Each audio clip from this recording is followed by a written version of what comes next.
I didn't plan to play piano that night. For 3 years, I'd walked past the Steinway in Sterling Tower's lobby, past the gleaming black lacquer, the brass pedals that caught lobby lights like promises, and kept my head down. Maintenance workers don't touch the art. We fix what breaks and disappear. But Sophie pulled at my sleeve with those brown eyes, her mother's eyes, wide and hopeful in a way that made my chest ache. "Daddy, can you play? Just one song so I can sleep." The Christmas party swirled around us.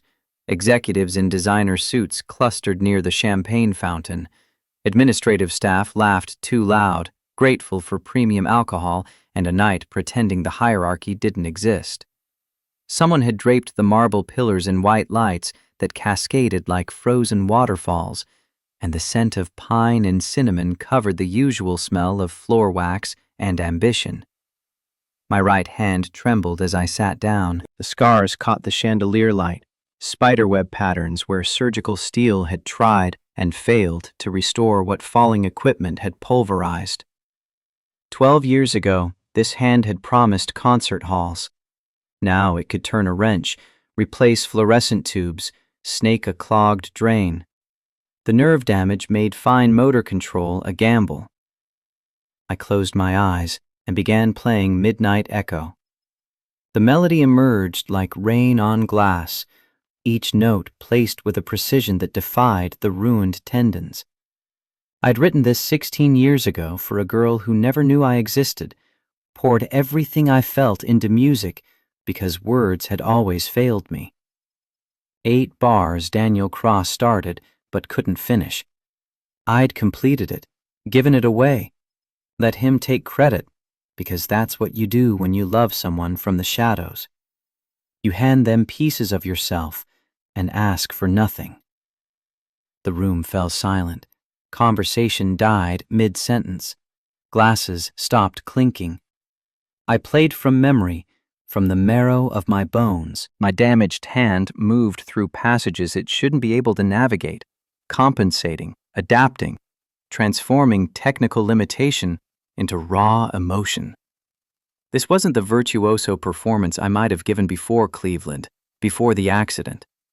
This was something else entirely, honest and broken, and still reaching for beauty. When I opened my eyes, Olivia Sterling stood 3 feet away.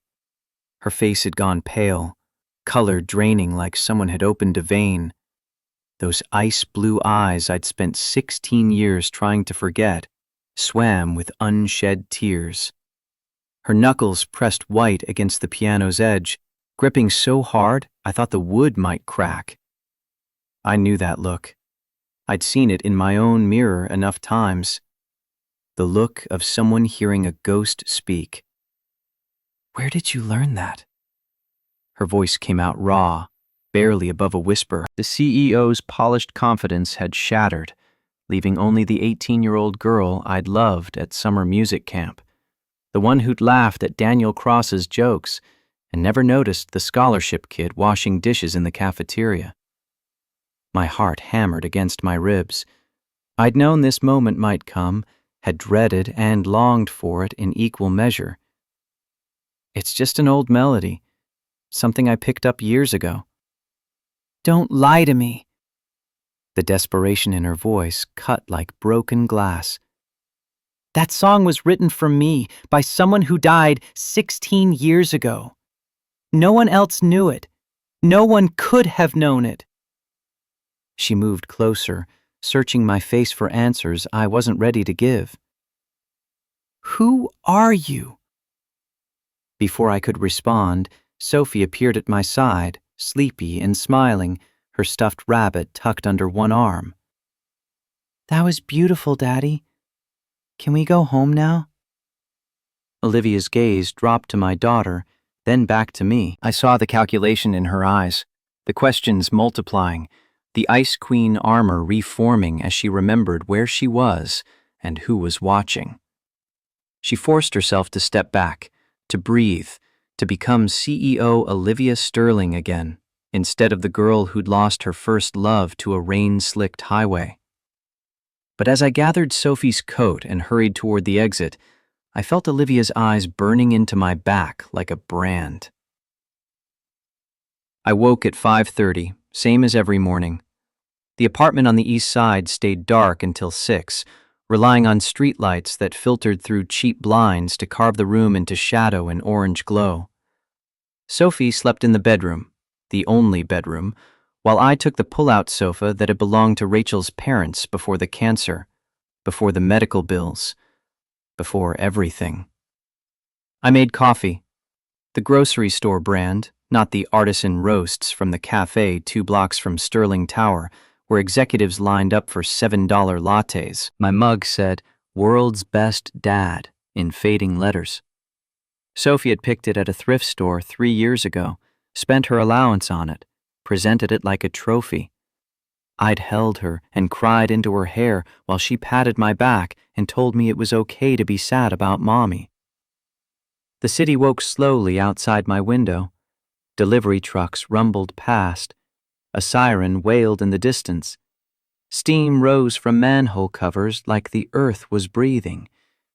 I stood there, watching light creep across buildings, thinking about the piano, about Olivia's face, about 16 years of loving someone who didn't know my name. My toolbox sat by the door. Milwaukee pack-out system, red and black, organized with the precision of someone who'd learned that chaos costs time and time costs money. Socket sets, wrenches, screwdrivers, both Phillips and flathead, a Klein multimeter that had saved my ass more times than I could count. Not glamorous work, but honest, necessary. I looked down at my right hand. The surgical scars ran from wrist to knuckles, raised tissue that had healed badly despite expensive surgeons. 3 operations, $68,000 in medical bills that insurance fought tooth and nail not to cover. The settlement from Sterling Productions, $75,000, just enough to clear the debt with $7,000 left over, had come with papers that said I agreed not to sue, not to talk, not to exist as anything more than a footnote in their liability reports. Richard Sterling's company had destroyed my career to save a few $1,000s on proper equipment. And now I worked in his daughter's building, fixing the toilets of people who earned in bonuses what I made in a year. Sophie emerged from the bedroom at 6:45, hair a wild tangle of dark curls, pajamas twisted from restless sleep. "Morning, Daddy. Is today the Christmas party?" "That was last night, sweetheart. You fell asleep during the car ride home." She climbed into my lap, small and warm and smelling of the strawberry shampoo we bought in bulk. "Did I miss it? Did you play piano?" "You were there for the piano part. You asked me to play, remember?" Her eyes lit up with fractured memory. "Oh, yeah. And you were so good, and everyone was quiet, and the nice lady with the pretty hair came over." My stomach tightened. "What nice lady?" "The one who let us use the fancy elevator when my knee was bleeding. She was watching you play, and she looked like she was going to cry, but happy crying, not sad crying." Out of the mouths of children. Sophie saw the world with a clarity that made lying impossible. We took the bus to Sterling Tower. Sophie pressed her nose against the window, watching the city scroll past. Bodega gates rolling up, food carts setting up for the breakfast rush, business people in their winter coats walking fast like the cold might catch them if they slowed down. This early, the bus smelled like industrial cleaner and the sweat of night shift workers heading home. Sterling Tower rose 47 stories, all glass and steel ambition. I'd helped maintain it for 3 years, knew every electrical panel, every HVAC unit, every pipe that carried water or waste through the building's guts. The structure was sound, built in the 90s when codes actually meant something. But the fixtures needed constant attention, toilets that ran, lights that flickered, thermostats that fought the seasons. I dropped Sophie at the daycare on the ground floor. The program cost $300 a week, more than my rent used to be before we moved to the smaller place. But Sarah Chen had quietly adjusted the subsidy structure 6 months ago, reclassifying maintenance staff as essential building operations to make it affordable. I didn't know that yet. I thought I'd just gotten lucky with the timing.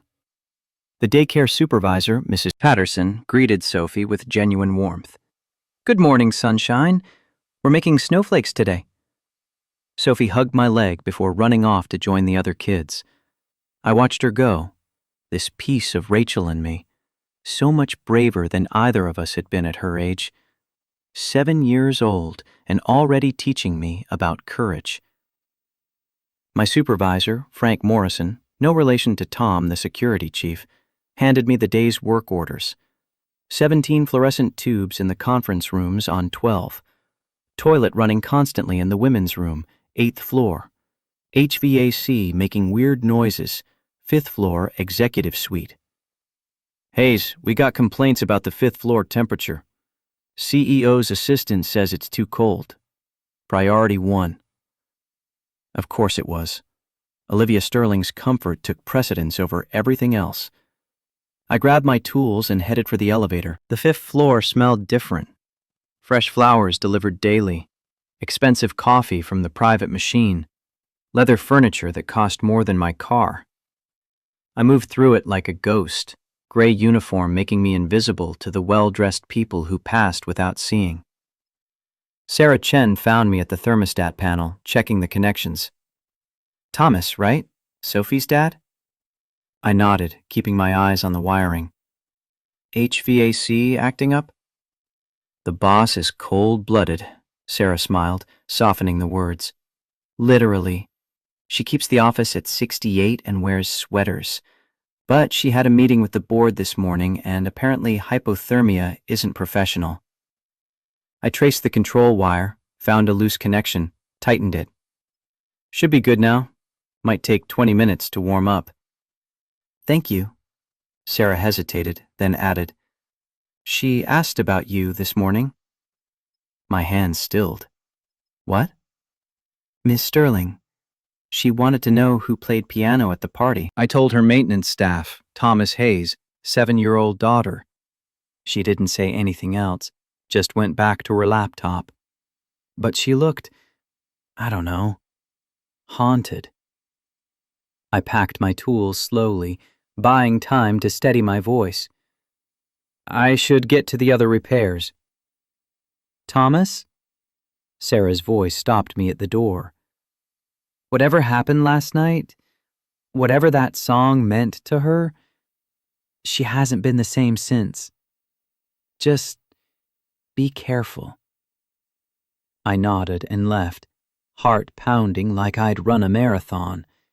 The memory came unbidden as I worked through the day's repairs.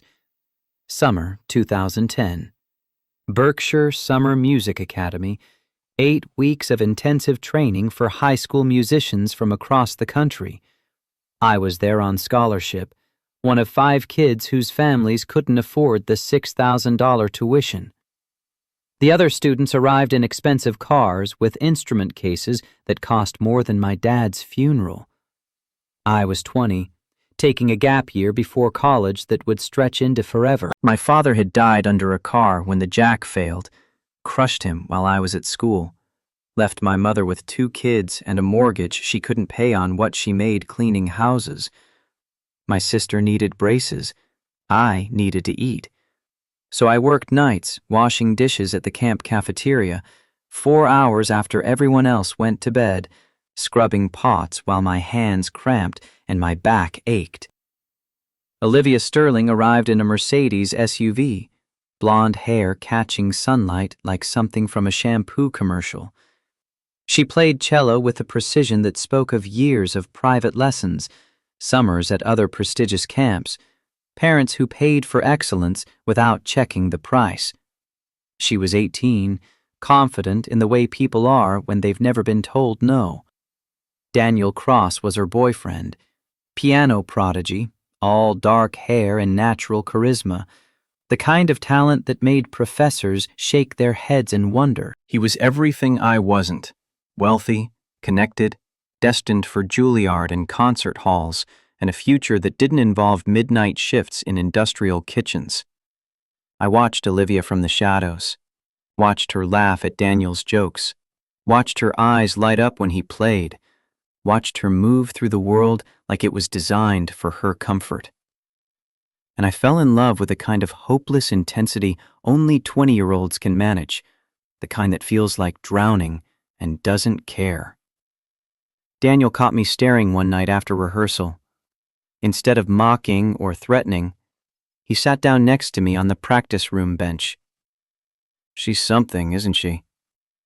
I couldn't deny it. "Yeah. I'm writing her a song for the end of summer concert, but I'm stuck. Got the opening, 8 bars that feel right, but I can't figure out where to take it." He played the fragment. It was good, melancholy and yearning, the kind of melody that lingers. But it ended abruptly, like a question without an answer. "What if you modulate to the relative major?" I heard myself say. "Keep the yearning, but add hope.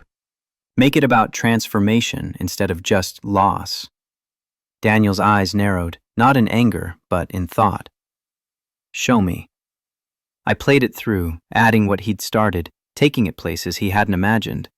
The melody swelled and ached and finally resolved into something that felt like sunrise after a long night. When I finished, my hands were shaking. "That's it." Daniel's voice was quiet. "That's the whole thing. Can I use this? Give it to her?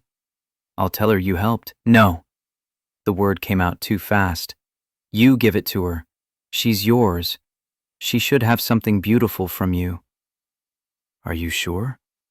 I looked at my dishwater-wrinkled hands, at the calluses from scrubbing pots, at the stains that never quite came out of my cheap sneakers. "I'm sure. Just make her happy." Daniel performed Midnight Echo at the final concert. Elizabeth cried during it, beautiful tears that caught the stage lights. After, she kissed him in front of everyone, told him it was the most perfect thing she'd ever heard. I watched from the kitchen door and told myself it was enough, that love wasn't about possession, that I'd given her something beautiful even if she'd never know it came from me. 3 weeks later, Daniel Cross died when his car hydroplaned on a rain-slicked road outside Hartford. The song became his legacy, the last thing he'd created before the world lost him. And I went home to my mother's house and tried to forget I'd ever been anyone other than the kid who washed dishes. The toilet on 8 was an easy fix, flapper valve worn out, water running constantly. I replaced it in 15 minutes. The conference room lights took longer, required the ladder from the storage closet, careful navigation around the expensive furniture. Each tube I swapped brought the room closer to the sterile brightness executives preferred. I ate lunch in the maintenance break room, turkey sandwich I'd made that morning, apple that was starting to soften, water from the fountain because bottled was a luxury. Frank sat across from me, working on a crossword puzzle. "You play piano?" The question caught me off guard. "Used to. Heard you were pretty good at the party. Got the CEO all worked up." "It was just a song." Frank studied me over his reading glasses. "Just a song doesn't make Olivia Sterling cry. Woman's got ice in her veins. Seen her fire 3 executives in one meeting without blinking. But last night, she looked like she'd seen a ghost. Maybe it reminded her of something." "Yeah." Frank went back to his crossword. "That's what I'm worried about." Sophie was making construction paper snowflakes when I picked her up. She ran over with one, white paper cut into delicate patterns. "Look, Daddy, Mrs. Patterson said mine was the prettiest." I held it up to the light. "It's perfect, sweetheart. We'll hang it in the window at home. Can we stop and see the piano on the way out?" Every instinct screamed to say no, to get out of the building before Olivia appeared, before questions I couldn't answer trapped me. But Sophie's face held such innocent hope. Just for a minute. The lobby was quieter in late afternoon. Most employees had left for the day, fleeing to happy hours or suburban homes. The Steinway sat there like a monument, lid closed, untouchable. Sophie pressed one key gently, listening to the note fade. It sounds lonely. Pianos are meant to be played. Then why don't you play it more? You're so good, and it makes people happy. How do you explain fear to a 7-year-old? How do you tell her that touching those keys meant risking everything? The job, the insurance, the stability she needed. That every time I played, I was reminded of what I'd lost, what I'd never be again. It's complicated, baby. That's what grown-ups say when they're scared. Out of the mouths of children. Sophie saw through me with the clarity only kids possess before life teaches them to accept comfortable lies. We were heading for the exit when I heard her voice. Mr. Hayes? Olivia Sterling stood by the executive elevators, still in her work clothes, charcoal suit, cream blouse, heels that added 3 inches to her height. Even exhausted, she looked like money, like power, like everything I'd never have. Miss Sterling.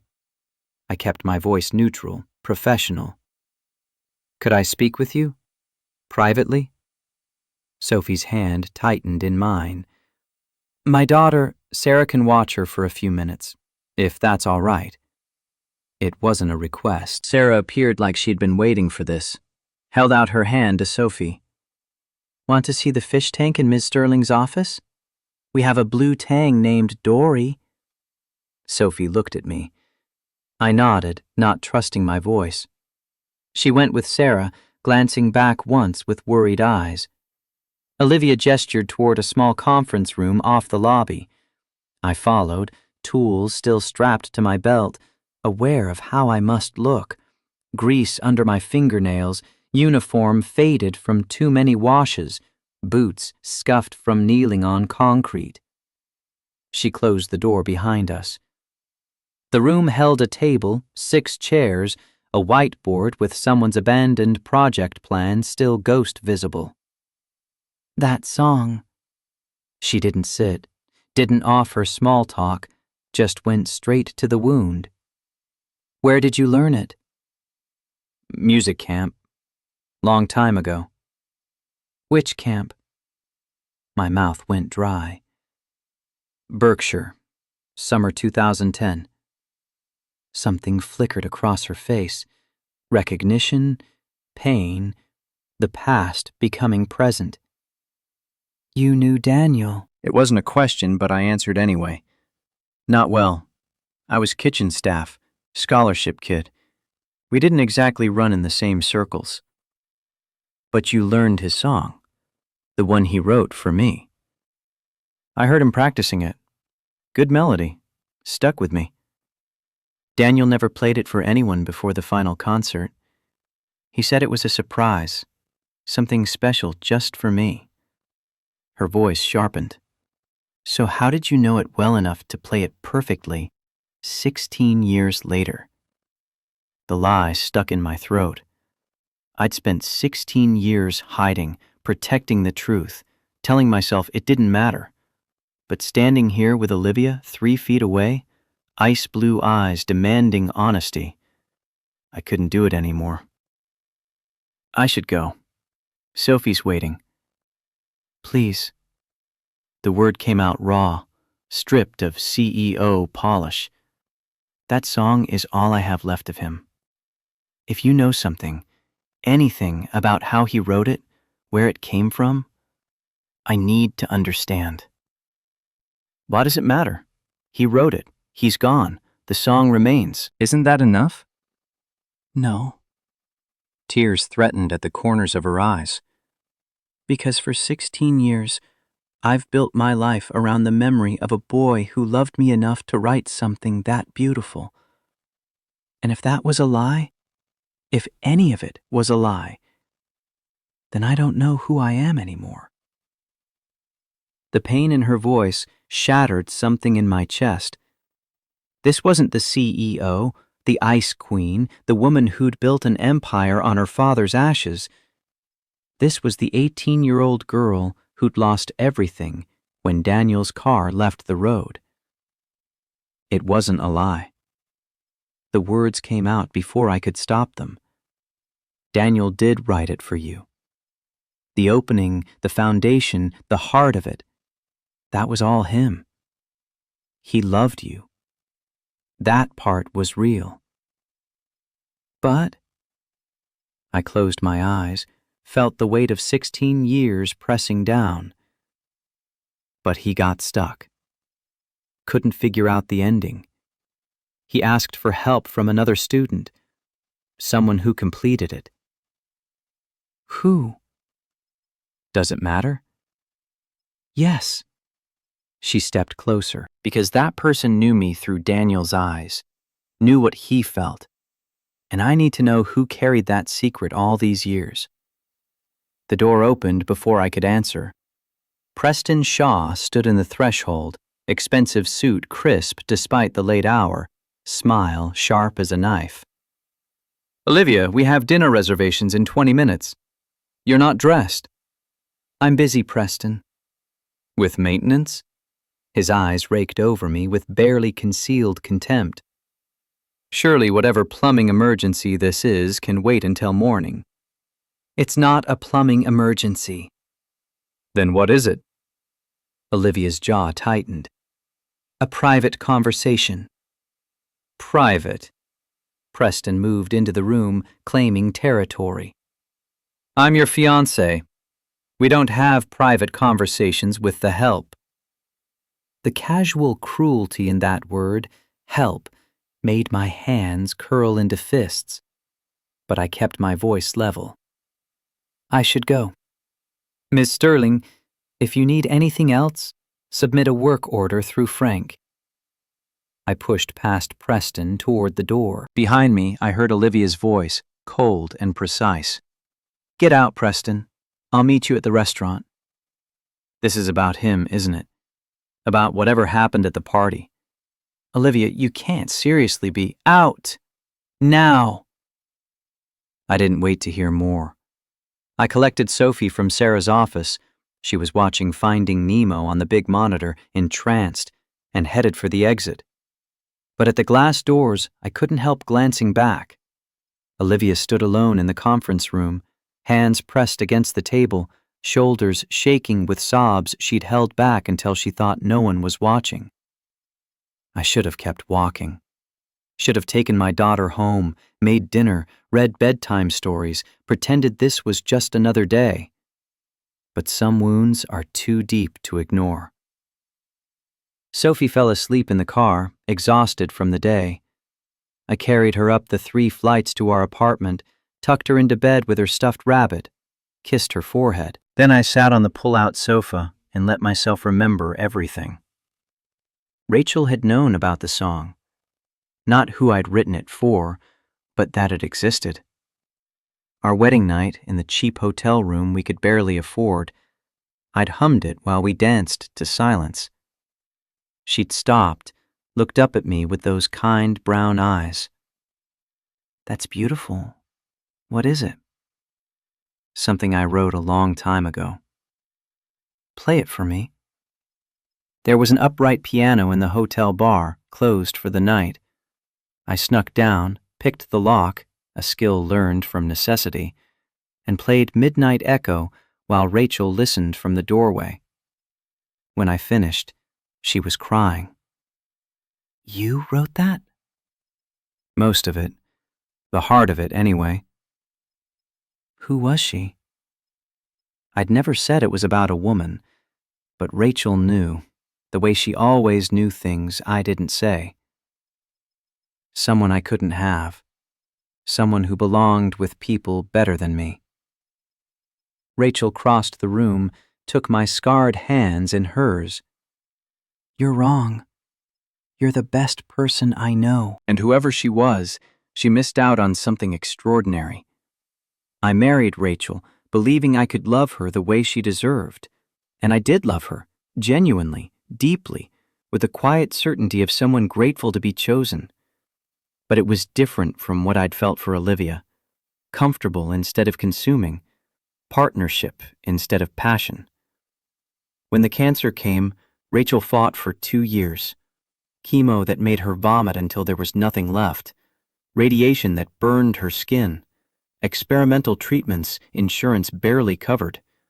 I worked 3 jobs: warehouse day shift, maintenance night shift, weekend handyman gigs, to pay for what the insurance company called not medically necessary. She died in our bed on a Tuesday morning. Sophie was 4, asleep in the chair beside her because she wouldn't leave her mother's side. Rachel's last words to me were, "Take care of our girl. And Thomas, stop punishing yourself." If you find someone who makes you feel the way you did when you wrote that song, don't let guilt stop you. Promise me. I promised, but I never told her the song was written for someone else, for a ghost I'd loved from the shadows. 3 years of widowhood had taught me that promises to the dying are the hardest to keep. My phone buzzed at 11 p.m., unknown number. "Mr. Hayes, this is Sarah Chen. I'm sorry to call so late, but Miss Sterling asked me to give you her private number. She'd like to speak with you when you have time." "About what?" "She didn't say. But Thomas, she's been researching you all evening. I think she knows something's wrong, and when Olivia Sterling decides to find answers, she doesn't stop until she gets them." I thanked Sarah and hung up. Then I stared at the number she'd sent, at the 10 digits that could unravel 16 years of careful hiding. I should have deleted it, should have blocked the number, quit the job, moved to another city where Olivia Sterling's questions couldn't find me. Instead, I saved the contact and tried to sleep. The decision came at 3 a.m., watching streetlights paint patterns on the ceiling. Sophie would wake in 3 hours. I'd make breakfast, pack her lunch, take her to daycare. Then I'd submit my notice to Frank, claim a family emergency in another state, grab what we could carry, and disappear. It was cowardice, but sometimes cowardice keeps you alive. I packed 2 suitcases while Sophie slept: clothes, her favorite toys, the framed photo of Rachel holding her newborn daughter. Everything else could stay. The furniture was secondhand. The kitchen supplies came from thrift stores, none of it worth the wait. Mrs. Chen from across the hall found me loading the car at 5 a.m. She was 70-something, had watched Sophie when I worked overtime, always left casseroles outside our door when she thought we looked too thin. "Where are you going, Thomas?" "Family emergency, out of state." Her eyes, sharp despite her age, saw through the lie. "Running from something?" "Trying to protect what matters." "And what matters is in those suitcases?" I looked at Sophie's window, where she still slept, unaware her world was about to shift again. What matters is sleeping, and I need to keep her safe. Safe from what? From my mistakes. Mrs. Chen patted my arm, her hand dry and papery. "You're a good father, Thomas. But sometimes protecting our children means teaching them to be brave, not to run. What if being brave costs them everything? What if running does?" I finished loading the car without answering. Some questions don't have good answers. Sophie woke when I carried her to the car at 6:30. She blinked, confused, still half dreaming. "Daddy, where are we going?" "On an adventure, sweetheart." "What about daycare? What about your work?" "We're taking a trip, just you and me." Her bottom lip trembled. "I don't want an adventure. I like it here. I like Sarah's cookies and my friends and the nice lady CEO. "Sophie, you're running away again." The accusation hit like a fist. "What?" "Like when Mommy died.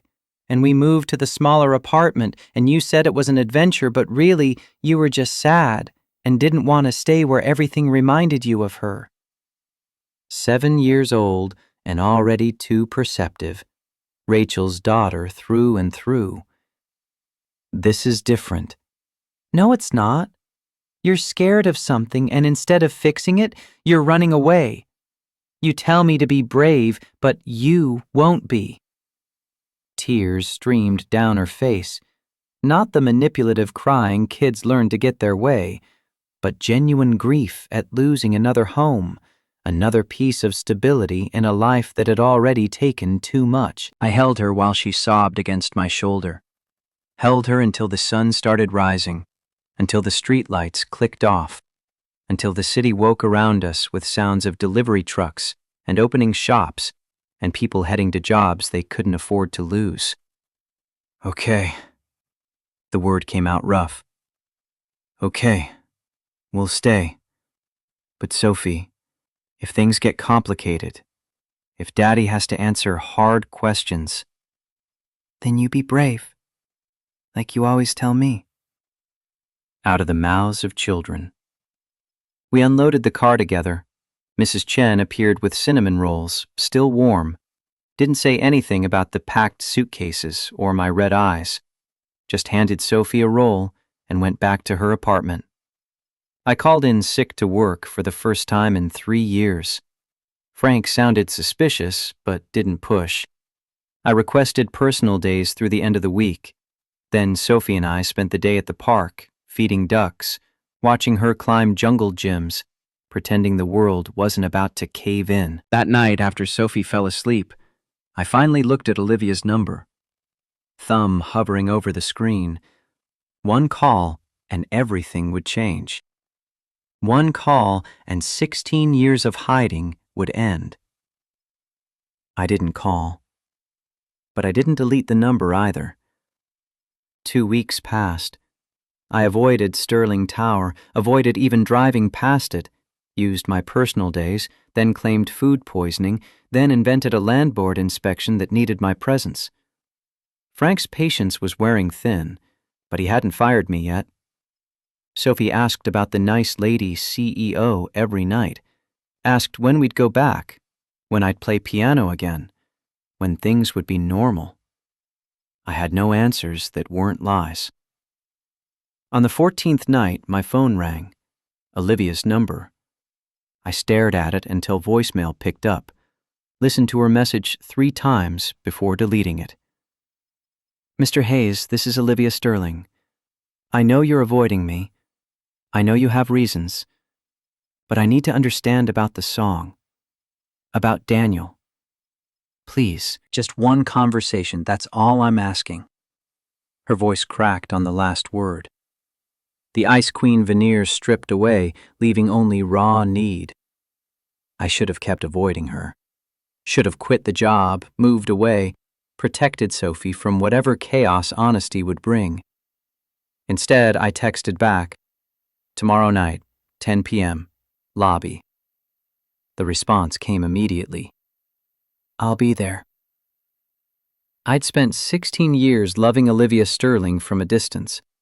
Tomorrow, I'd finally tell her the truth. And truth, I'd learned, burned everything it touched. I arrived at Sterling Tower at 9:45, early enough to second-guess everything. The lobby lights had been dimmed for the night, transforming the space into something softer, less corporate. Security nodded me through.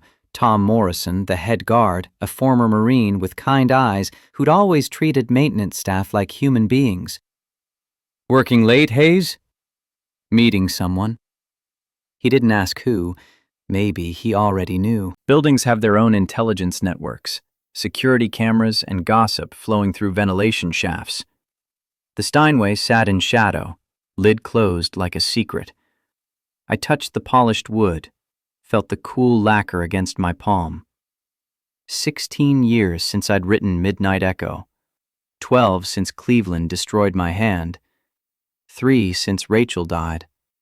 And 2 weeks since I'd played this piano and watched my past collide with my present in Olivia Sterling's eyes. She appeared at exactly 10 p.m., descending from the executive elevator in jeans and a cashmere sweater. I'd never seen her in casual clothes. The transformation made her look younger, vulnerable, more like the 18-year-old I'd loved than the CEO who terrified her board. "You came back." The relief in her voice cut deeper than accusation would have. "I shouldn't have run. Sophie asked me why we left. I couldn't give her a good answer." "Sophie, your daughter." Olivia moved closer, footsteps careful on marble. "Sarah told me about her mother. I'm sorry." "Cancer doesn't care about sorry." Silence settled between us, heavy with everything unsaid. Then Olivia's composure cracked. "I haven't slept since the party. Every time I close my eyes, I hear that song and see Daniel's face, and nothing makes sense anymore." Her hands trembled. "Dr. Lawrence Kent came to see me, Daniel's old mentor. I played him the recording someone made of you playing." My stomach dropped. "What did he say?" "That Daniel didn't finish Midnight Echo. That he struggled with it for weeks, got stuck after the opening. That another student helped complete it." She looked at me with those ice blue eyes, and I saw the moment she stopped guessing and started knowing. "It was you. You wrote it. Not the opening, Daniel did that, but everything that made it whole, everything that made it beautiful. You." The truth sat between us like broken glass. I could deny it, claim Kent was mistaken, grab what remained of my anonymity and run. But Sophie's words echoed. "You tell me to be brave, but you won't be." Yes, it was me. Olivia's knees buckled. She gripped the piano to steady herself, color draining from her face. "Why? Why would you do that? Why let him take credit?" "Because he loved you and I was nobody." The words came out rougher than I intended. Just some kid who played piano between washing dishes. Daniel was everything. Talented, wealthy, destined for greatness. You belonged with someone like him. So you wrote him a love song to give to me? I wrote you a love song. Daniel just delivered it.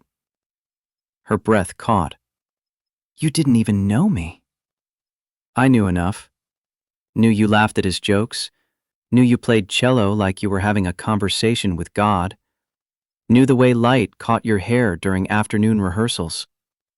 I forced myself to meet her eyes. Knew I could never be what you needed. What I needed? Olivia's voice sharpened with something between anger and anguish. What makes you think you knew what I needed? Because I saw how you looked at Daniel, like he hung the stars. And I saw how you didn't look at me at all. I didn't know you existed. Exactly. The single word carried 16 years of resignation. You were supposed to be with someone brilliant, someone who fit in your world. I was the scholarship kid who smelled like industrial soap and couldn't afford new shoes. Love doesn't fix that kind of distance. Olivia stared at me like I'd spoken a foreign language. You've been in love with me for 16 years? It wasn't a question, but I answered anyway. Yes. And you never said anything? Never reached out after Daniel died? Never tried to tell me the song was yours? Just, what? Watched from the shadows while I built my whole identity around a lie? It wasn't a lie. Daniel loved you. The song was his gift, even if I helped finish it. And after he died, my throat closed around the words.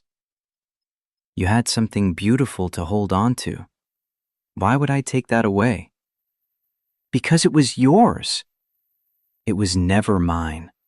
I gave it away the moment Daniel asked if he could use it. Love isn't about ownership, Olivia. Sometimes it's about giving people what they need, even when it costs you everything. She turned away, shoulders shaking. When she spoke again, her voice was barely audible. For 16 years, I've measured every relationship against what I had with Daniel.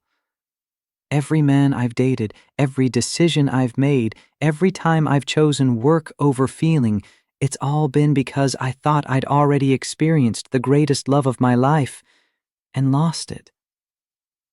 She spun back to face me, tears streaming. And now you're telling me that love was built on the song written by a stranger who loved me from a distance? That the most perfect thing anyone ever gave me came from someone I never even noticed? The pain in her accusation made my chest ache. I'm sorry. Don't apologize for loving me.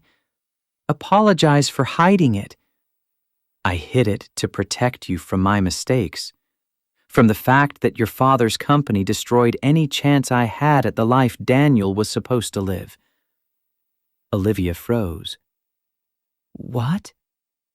Too late to pull back now. The wound was open.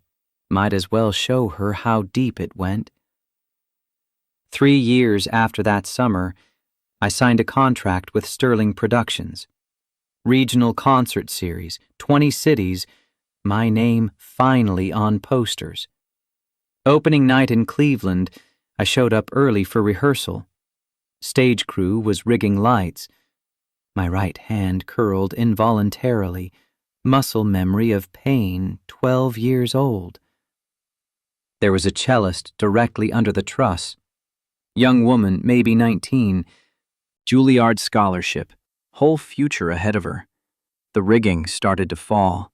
Metal fatigue, substandard equipment someone approved to save a few $1,000s on a multi-million-dollar tour. Olivia's face went white. She knew where this was headed. I pushed her out of the way. Got my hand caught when half a ton of steel came down.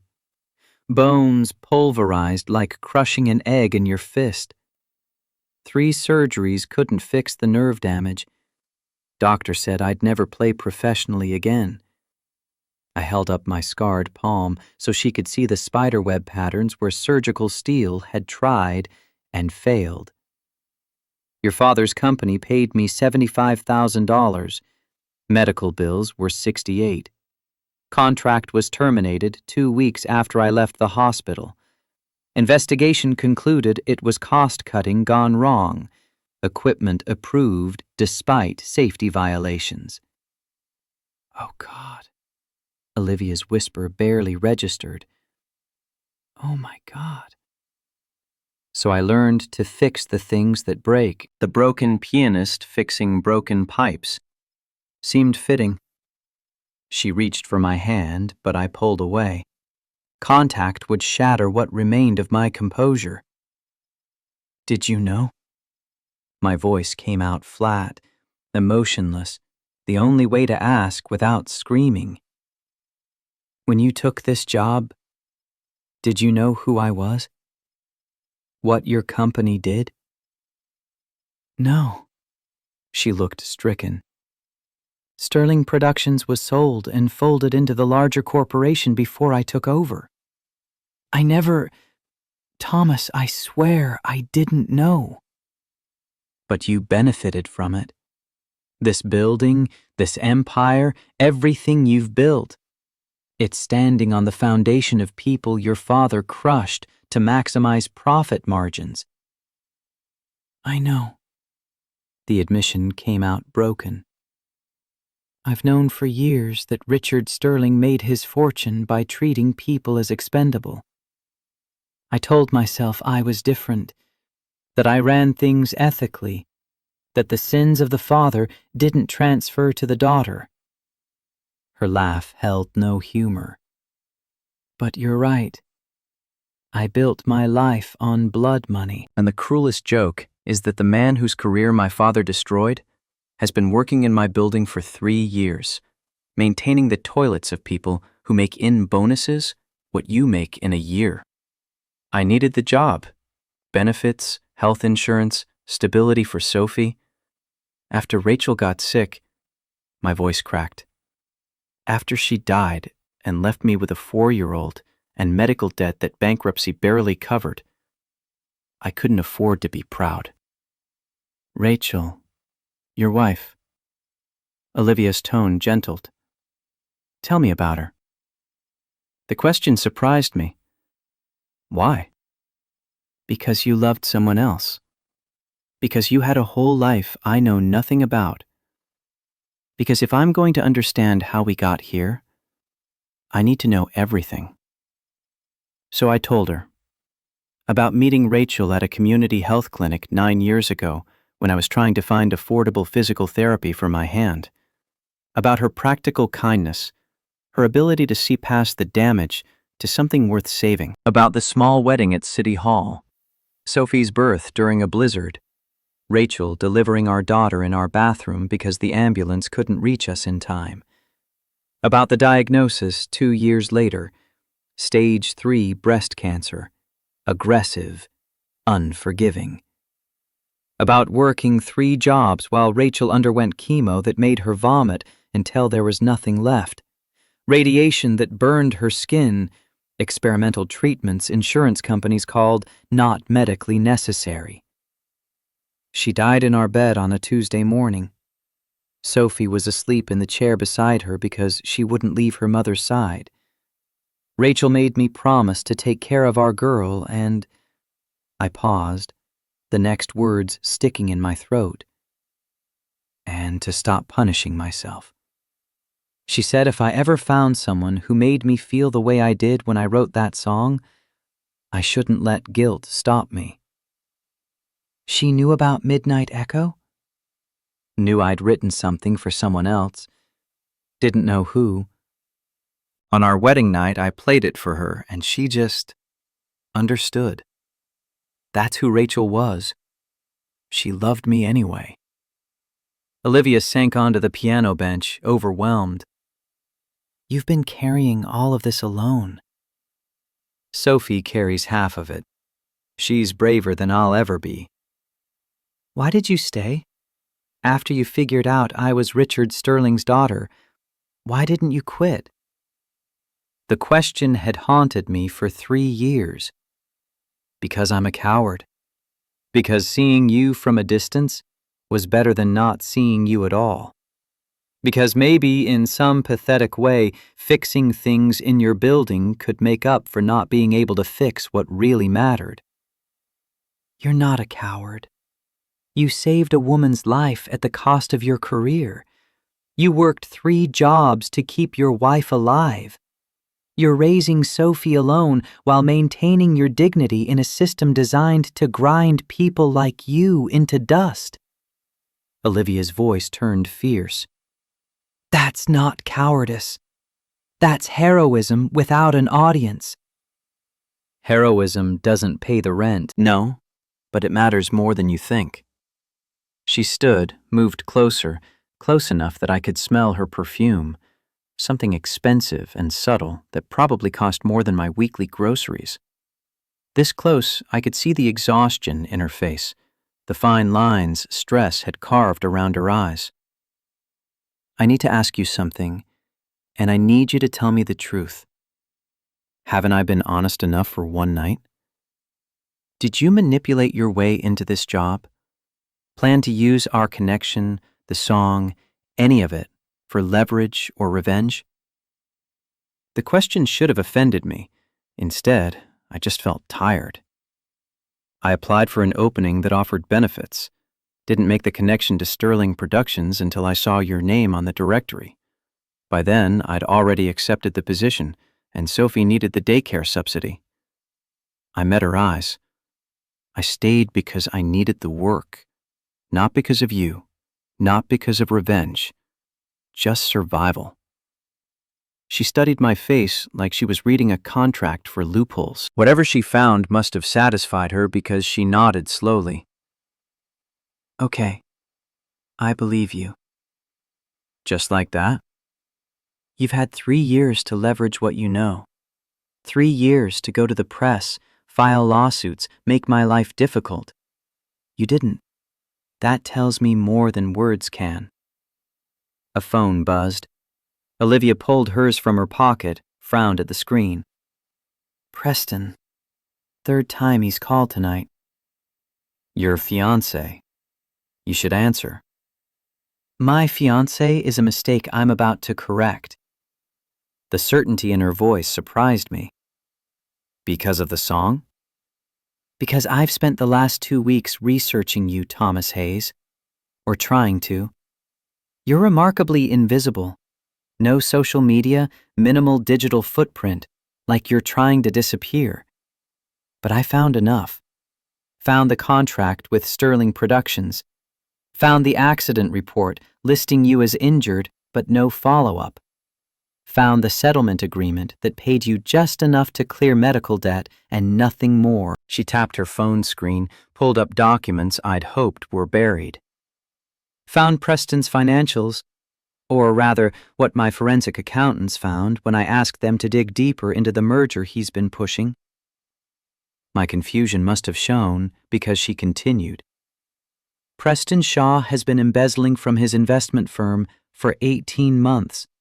$42 million hidden in shell companies and false projections. The merger he's so eager for? It's not about building an empire. It's about accessing Sterling Capital accounts to cover his theft before investors notice. Jesus. The wedding was never about love. It was about him buying time to hide evidence. She laughed bitterly. And I almost fell for it. Almost married a criminal because I was too frozen emotionally to recognize when someone was using me. What are you going to do? Report him to the SEC, cancel the wedding, face my board, and probably tank the stock price when news breaks. Maybe lose everything. The matter-of-fact way she said it, like she was discussing quarterly projections instead of her life imploding, was vintage Olivia Sterling. Ice Queen armor still in place even when the castle was burning. You don't have to do this. You could handle it quietly. Salvage the merger. Protect your position. I could. My father would have. Richard Sterling built his empire on making problems disappear through settlements and NDAs. But I'm not him. I won't be him. Her phone buzzed again. This time she answered, voice cold enough to freeze water. Preston, I'm busy. His voice came through tinny, but loud. Busy with what? I know you're at the building. Security saw you arrive.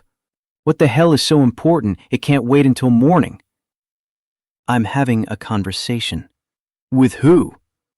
That's not your concern. Everything about you is my concern. We're getting married in 2 weeks, Olivia. Start acting like it. Her jaw tightened. Actually, we're not. The wedding is off. The merger is off. And I'm reporting your financial irregularities to federal authorities in the morning. You should probably contact a lawyer. Silence on the other end. Then, you're bluffing. Am I? Ask yourself if you've ever seen me bluff about business. If you do this, I'll make sure everyone knows about your inappropriate relationship with a maintenance worker. Those photos I have of you two talking, they'll be on every business blog by noon. Your board will force you out within a week. Then I guess I'll have plenty of time to testify at your trial. She hung up. Her hand shook slightly as she lowered the phone. He's going to make this ugly. Ugly is my specialty. Let him try. Olivia, you don't understand what you're risking.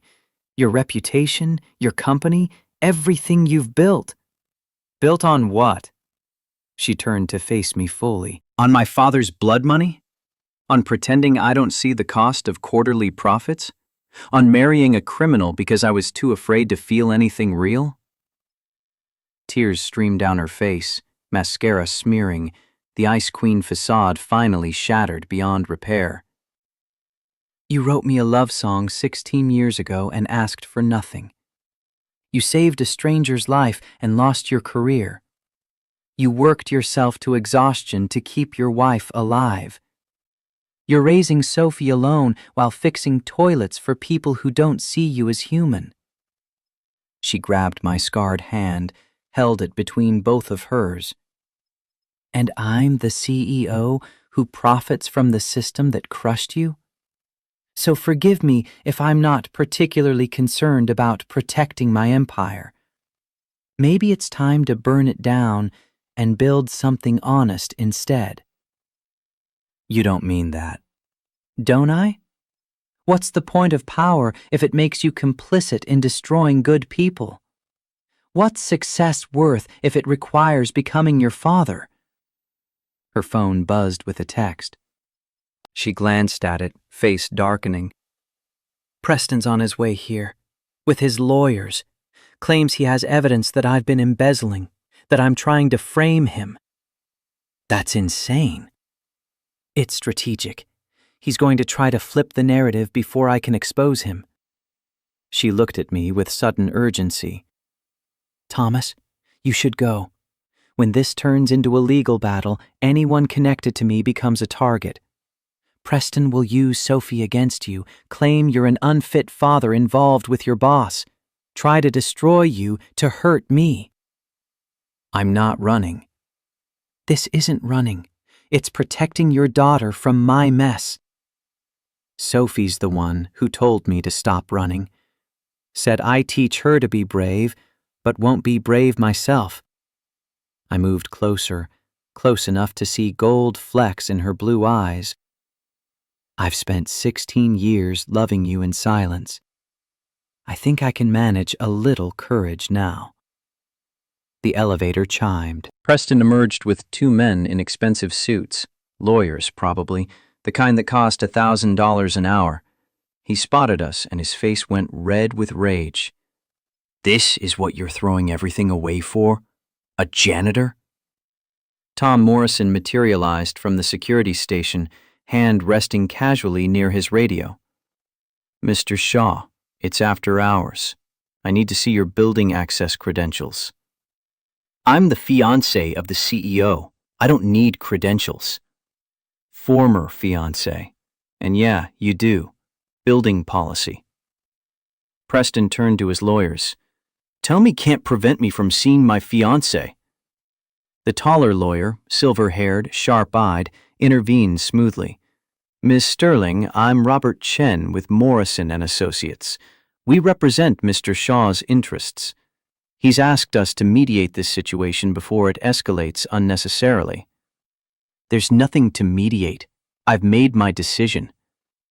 Perhaps we could speak privately, without... His gaze flicked to me with barely concealed disdain. Without third parties present. Thomas stays. Ms. Sterling, we have documentation that suggests serious financial improprieties at Sterling Capital. Transfers that only someone with CEO-level access could authorize. Before you make accusations against Mr. Shaw, you should review the evidence we've compiled. Olivia's expression never changed. Show me. The lawyer produced a tablet, pulled up spreadsheets showing wire transfers from Sterling Capital accounts to offshore holdings. Dates, amounts, authorization codes, all pointing to Olivia as the source. These are fabricated. Are they? Because we have emails with your digital signature approving each transfer. We have login records showing access from your office computer. We have enough to convince federal investigators that you've been embezzling for over a year. This is what you do? Olivia's voice could have cut steel. When caught stealing, you forge evidence to frame someone else? Preston stepped forward, smile sharp. I'm not stealing anything, but you clearly are. And when the SEC investigates, they'll find that you've been siphoning money to pay off your maintenance worker lover, buying his silence about your father's crimes, maybe, or just keeping him comfortable while you play working-class hero? He turned to me, contempt naked in his eyes. How much has she paid you, Hayes? 50,000? 100? Must be nice, cashing in on a tragedy from 12 years ago. My hands curled into fists. Tom Morrison moved closer, ready to intervene if I swung. Mr. Shaw, you need to leave now. I'm not going anywhere until, yeah, you are. Tom's voice carried the quiet authority of someone who'd seen combat. Miss Sterling has asked you to leave. Building security is enforcing her request. You can go voluntarily, or I can call NYPD and have you escorted for trespassing. Preston's lawyers exchanged glances. The silver-haired one spoke again. Miss Sterling, we'll be filing emergency motions in the morning to freeze Sterling Capital accounts, pending investigation of the alleged fraud. We'll also be requesting immediate board review of your fitness to serve as CEO. Do what you need to do. I'll be filing my own motions exposing Preston's actual embezzlement. May the best evidence win. They left under Tom's watchful eye. When the elevator doors closed, Olivia's shoulders sagged like puppet strings cut. They're going to make this a nightmare. Drag it through the courts for months, leak damaging stories to the press, turn my own board against me. Can you prove the evidence is fake? Eventually, but the damage will be done by then. Investors hate uncertainty. Stock price will tank. Board will probably force me out regardless of guilt. She sank onto the piano bench, head in her hands. I should have kept my mouth shut. Married Preston, completed the merger, played the game the way my father taught me. I sat beside her, close but not touching. Your father's game destroyed people, including me. You really want to win by his rules? Winning by honest rules might cost me everything. Everything you built on his foundation. Maybe it's time to start over with something clean. She looked at me with eyes that had seen too much, aged a decade in 2 weeks. You make it sound simple. It's not simple. It's just necessary. I thought about Rachel on her deathbed, about Sophie asking why I was running, about 16 years of hiding. Sometimes the hardest thing and the right thing are the same thing. Is that what this is? The right thing? I don't know, but it's honest. That's more than you had with Preston. We sat in silence, the building settling around us with creaks and mechanical hums. Outside, the city never slept, sirens wailing, late-night traffic, the constant urban heartbeat. What happens now? Olivia's question hung in the air between us. You fight. Expose Preston's fraud, defend yourself against his counterattack. Face your board with the truth. And you? I keep showing up for work if they'll let me. Keep taking care of Sophie. Keep being someone she can be proud of. She's lucky to have you. I'm lucky to have her. Without Sophie, I would have given up years ago. Olivia's hand found mine, fingers tracing the scars on my palm with careful gentleness. Does it still hurt? Sometimes. Cold weather makes it ache. Playing piano too long causes cramping.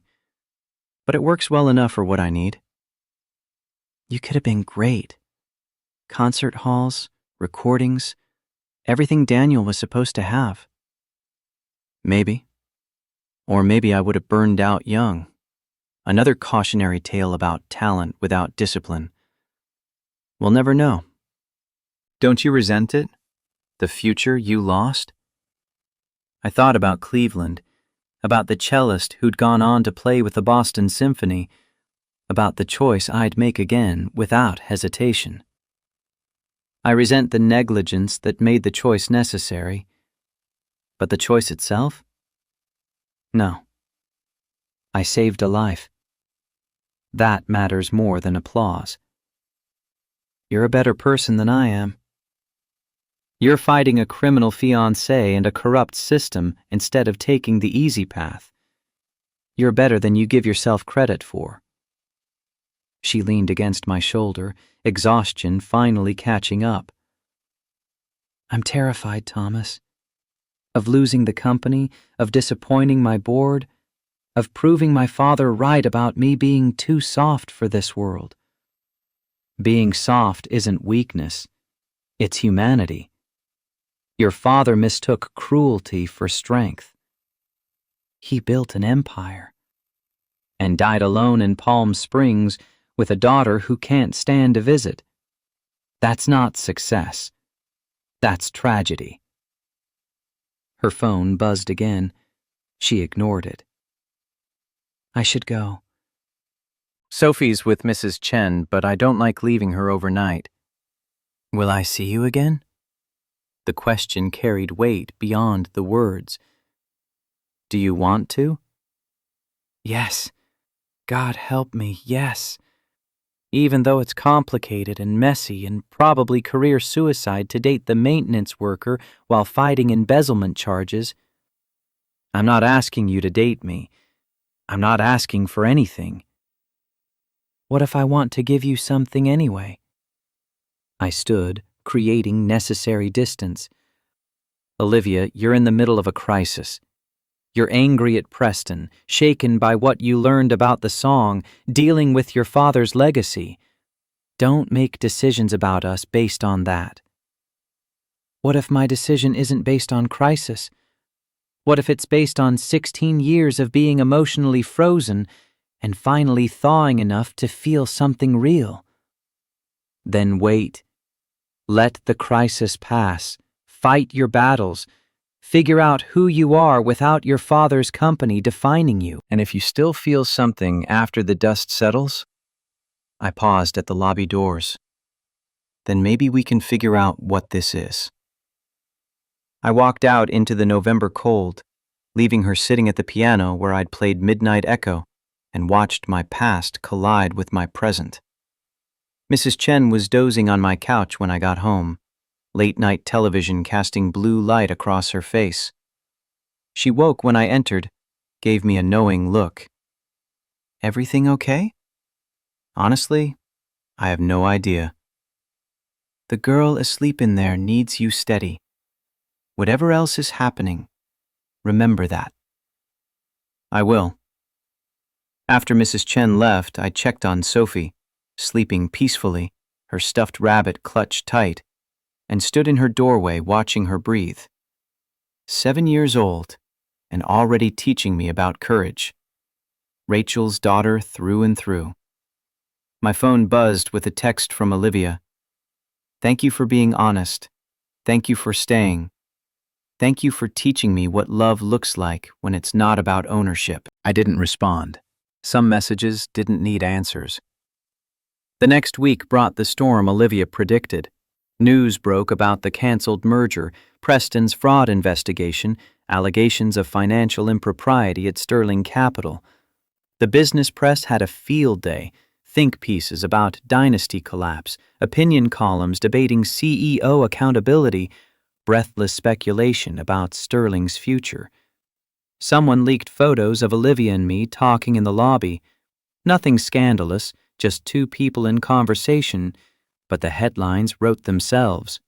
Embattled CEO's secret relationship, and Sterling Capital chief accused of affair with employee.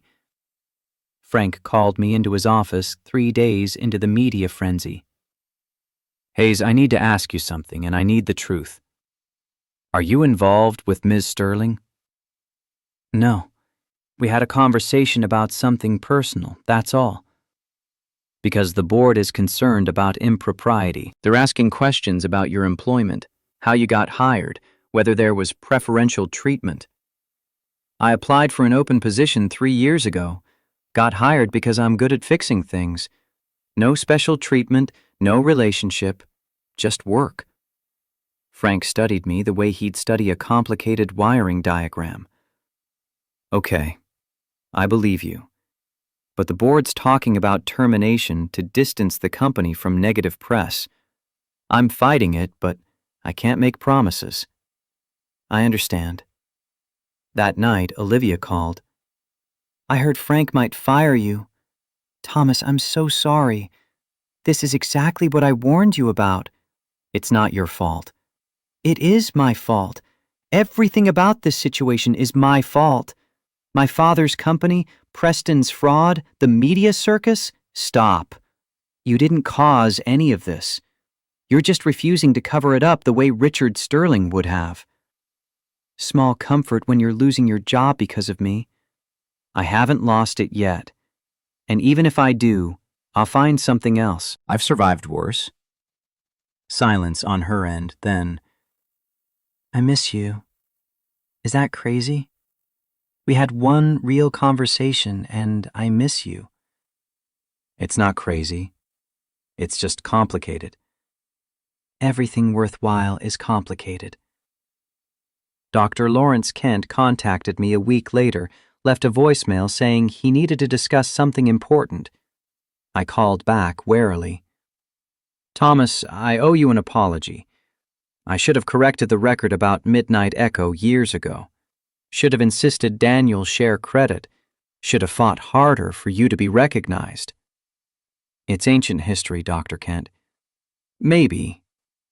But there's something else. I've been researching new microsurgical techniques at Johns Hopkins. Nerve reconstruction for old crush injuries. They've had promising results with patients told their damage was permanent. My heart stuttered. I was told 3 times surgery couldn't fix this. 12 years ago, that was probably true. But medical technology advances. This new procedure has a 70% success rate for meaningful improvement. Not full restoration, but enough functionality to perform again. Perform. Piano, teaching, maybe even concert work if the reconstruction is successful. It's experimental, but covered under Sterling Capital's health plan as innovative treatment. I looked at my scarred hand, at 12 years of accepting limitation. Why are you telling me this? Because talent like yours doesn't disappear, and because you deserve a second chance at what Richard Sterling's negligence took away. That night I told Sophie about the possibility of surgery. Her eyes went wide. You mean you could play like before? Like in the videos Grandma Rachel had? Maybe. Maybe not. The surgery might not work, and even if it does, my hand will never be exactly what it was. But you'd try? You'd be brave? Out of the mouths of children. Yeah, sweetheart. I'd try. The board meeting happened 3 weeks after Midnight Echo changed everything. Sarah sent me updates via text. Olivia presenting evidence of Preston's embezzlement. Board members arguing about liability and optics. Richard Sterling flying in from Palm Springs to defend his protege. The vote came down 7-5 in Olivia's favor. Preston was reported to federal authorities. The merger was terminated. But the board imposed strict oversight, monthly audits, outside consultants, complete financial transparency, and they demanded full documentation of any relationship between CEO and staff, with immediate termination for both parties if impropriety was found. Olivia called that night, voice raw from hours of arguing. I won. Sort of. I heard. Congratulations. Doesn't feel like winning. My father didn't speak to me after the vote. Just walked out. Preston's lawyers are already spinning this as corporate witch hunting. Stock price dropped 11%. But you stopped a criminal and protected your company's integrity. That counts for something.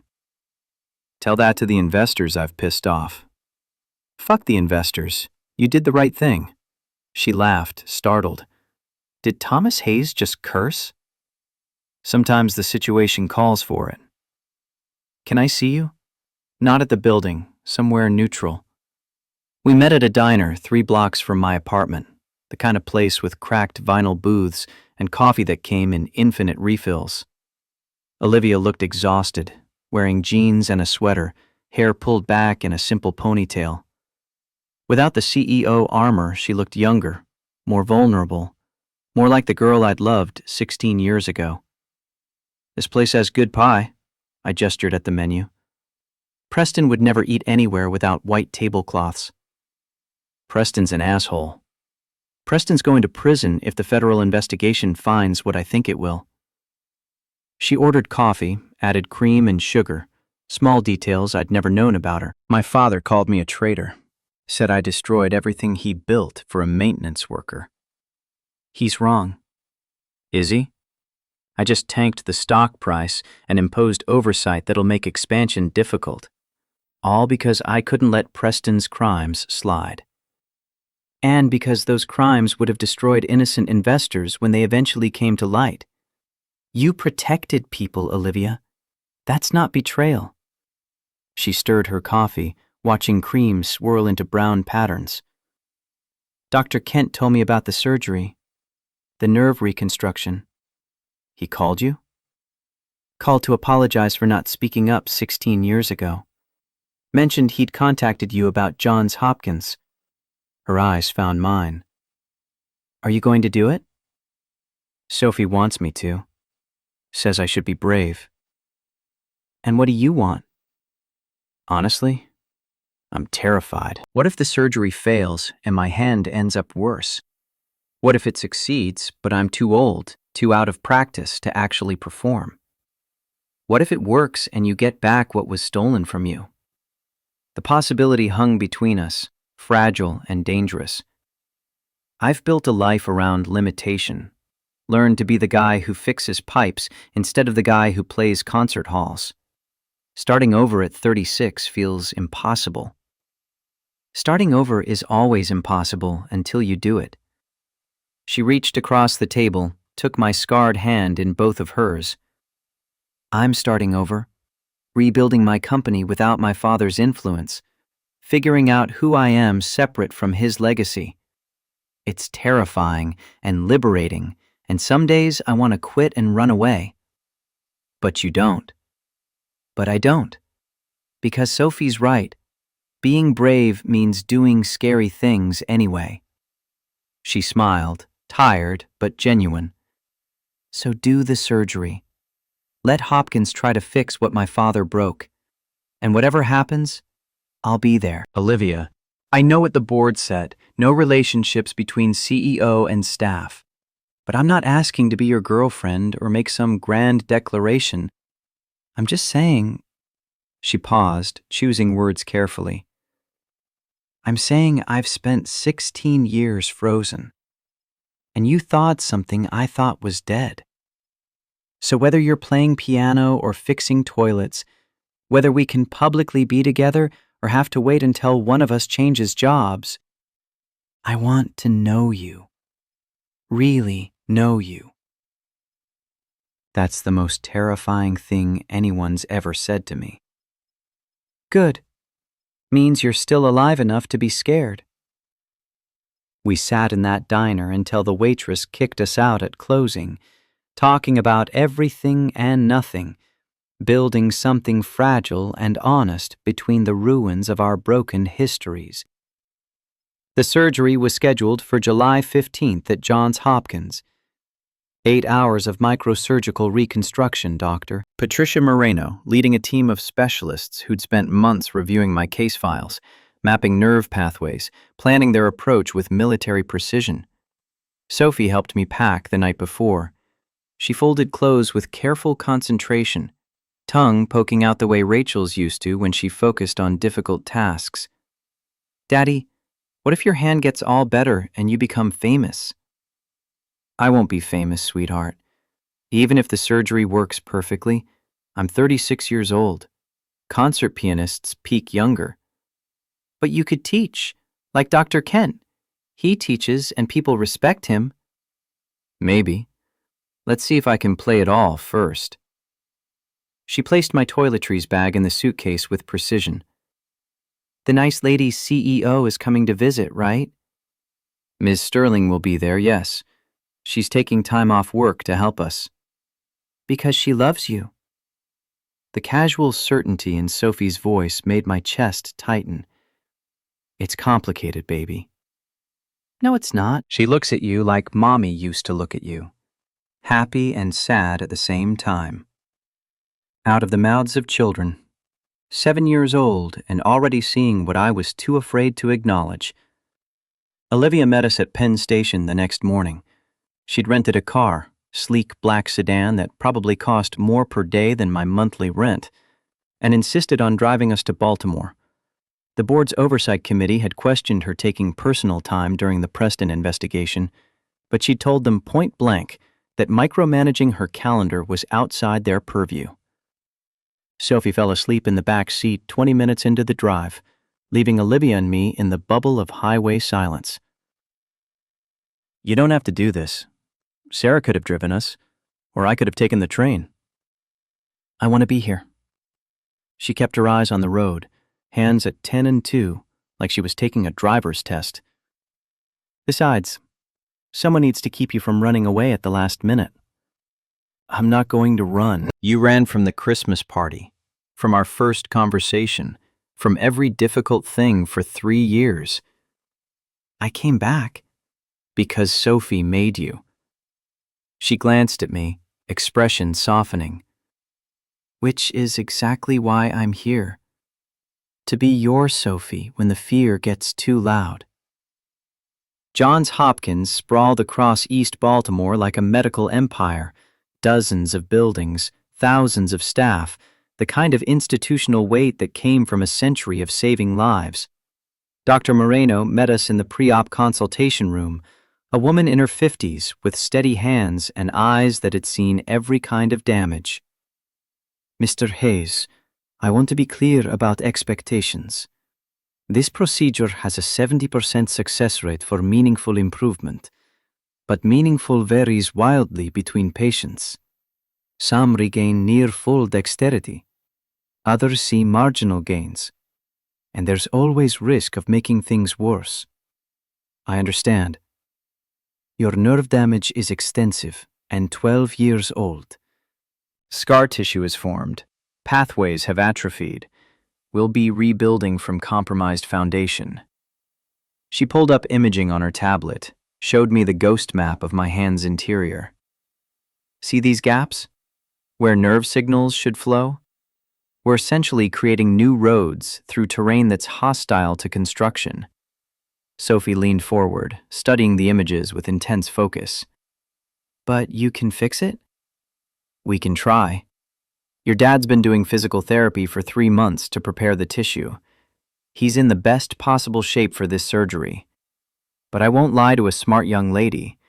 There are no guarantees. He's brave, though, even when he's scared. Dr. Moreno smiled. That's the only kind of bravery that counts. They took me into pre-op at noon. Olivia held my left hand, the undamaged one, while nurses started IVs and checked vitals. Sophie kissed my forehead, whispered that she loved me, let Sarah Chen guide her to the waiting room with promises of vending machine snacks and Finding Nemo on her tablet. I'll be here when you wake up. Olivia's voice stayed steady, but her hand trembled in mine. You should go back to New York. The board can function without me for 3 days. You're more important. I'm your maintenance worker. You're the man who wrote me a love song 16 years ago and taught me what honesty looks like. That makes you more important than any board meeting. The anesthesiologist administered sedation through my IV. The room started to blur, sounds becoming distant. Olivia, shh, sleep. I'll be here. I went under thinking about Midnight Echo, about 16 years of silence, about Sophie's face when I'd promised to be brave. Waking up was agony. My right hand felt like it was on fire, nerves screaming as they tried to reconnect through surgical reconstruction. Pain medication dulled it to a manageable roar but couldn't erase it entirely. Olivia was there, asleep in the chair beside my bed, still wearing yesterday's clothes. Sunlight slanted through hospital blinds, marking early morning. She must have stayed all night. "Hey." My voice came out rough, throat raw from intubation. She jerked awake, eyes finding mine with desperate relief.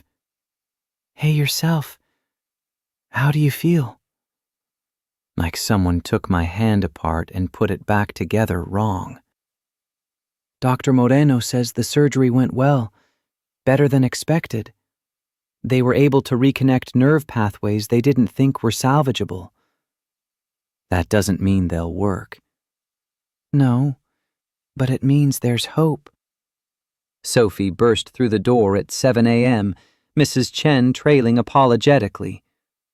"They said visiting hours didn't start until 8, but she insisted—" "It's fine."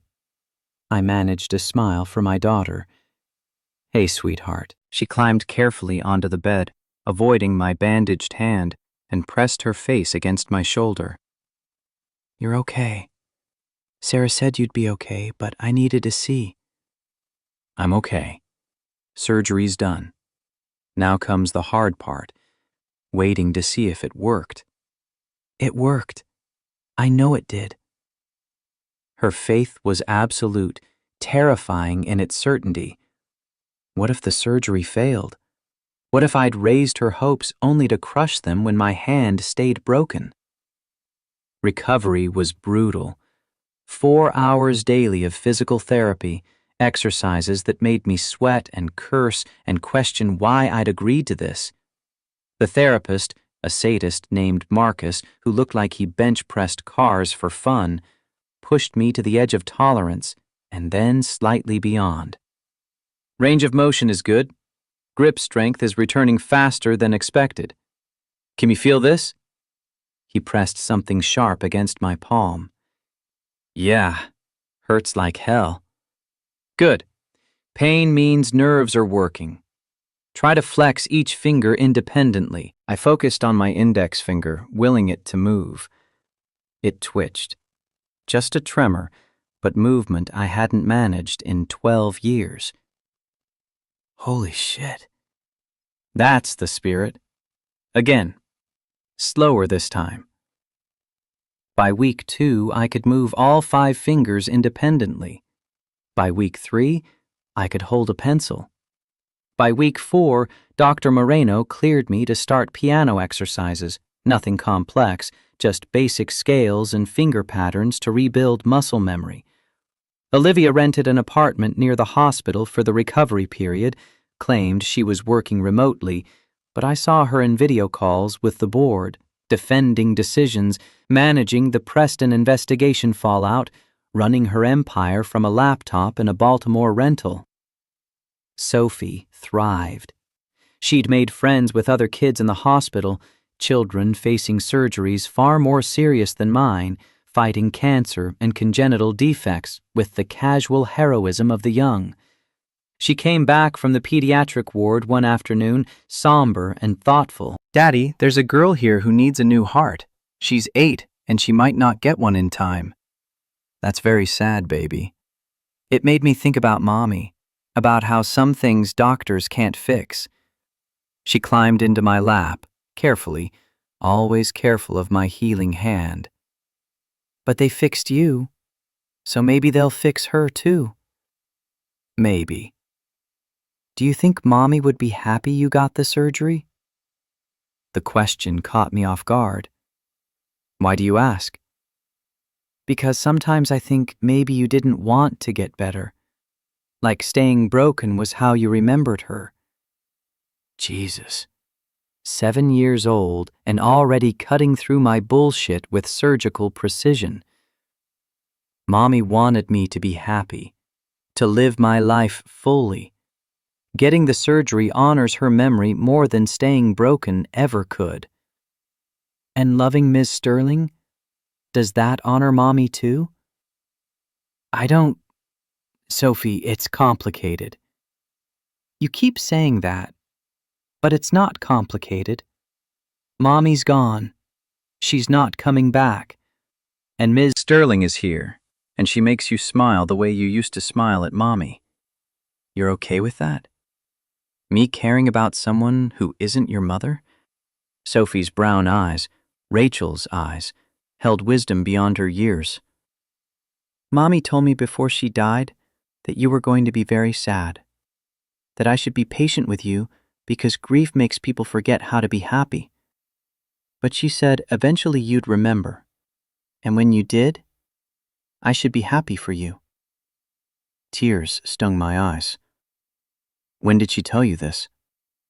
The last morning, when you were asleep in the chair and she woke me up early. She said she had important things to tell me before she got too tired. Sophie's voice wavered. She said to tell you it's okay, that she wants you to find love again, that you deserve to be happy. I held my daughter while we both cried, mourning Rachel again, grateful for her gift of permission neither of us realized we'd needed.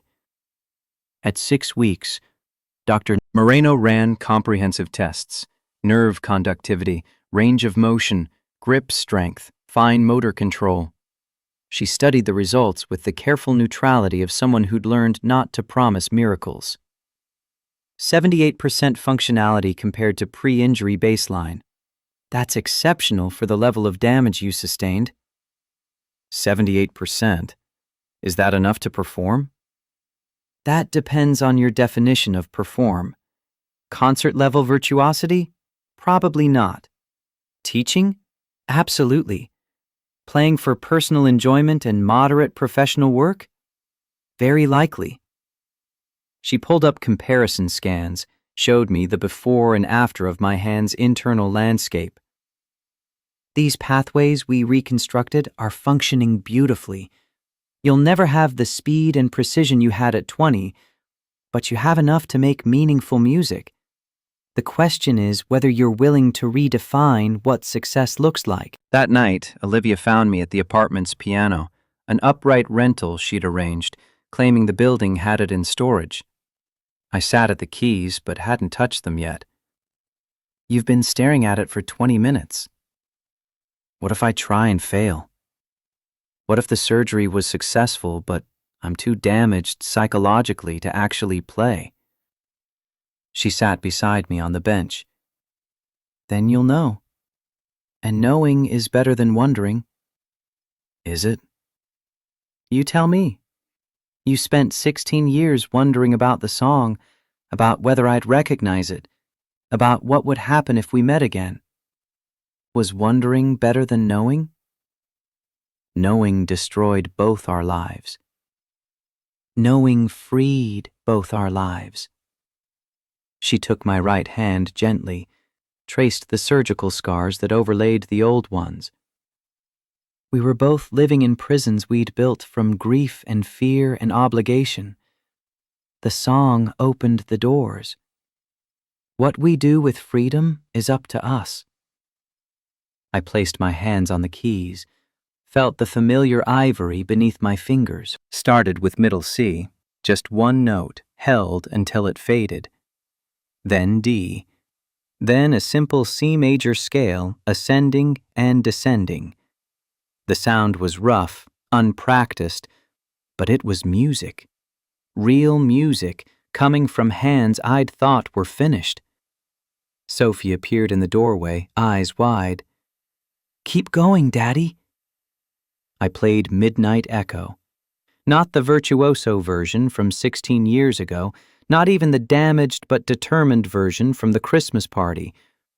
This was something new, halting, imperfect, honest. Every note cost effort. Some passages I had to simplify, others I played too slowly. But it was beautiful anyway. Beautiful because it was true. When I finished, Sophie was crying, Olivia was crying, I was crying. That's it. My voice came out rough. That's what hope sounds like when it survives impossible odds. Dr. Kent flew down to Baltimore 2 days later. He listened to me play, made notes, offered technical corrections with the precision of someone who'd spent 50 years teaching. You'll never be Daniel Cross. You'll never have the flash and speed he had. But you have something he never developed: emotional depth. You play like someone who's lived, who's suffered, who's earned every note. Is that enough? Thomas, I've taught hundreds of students. Most had more raw talent than you'll ever recover. But talent without life experience produces technically perfect music that's spiritually empty.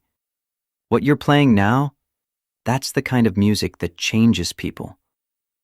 He handed me a folder. There's a benefit concert in December. Scholarship fund we've established in Daniel Cross and Thomas Hayes' names. I want you to perform. I'm not ready. You're more ready than you think.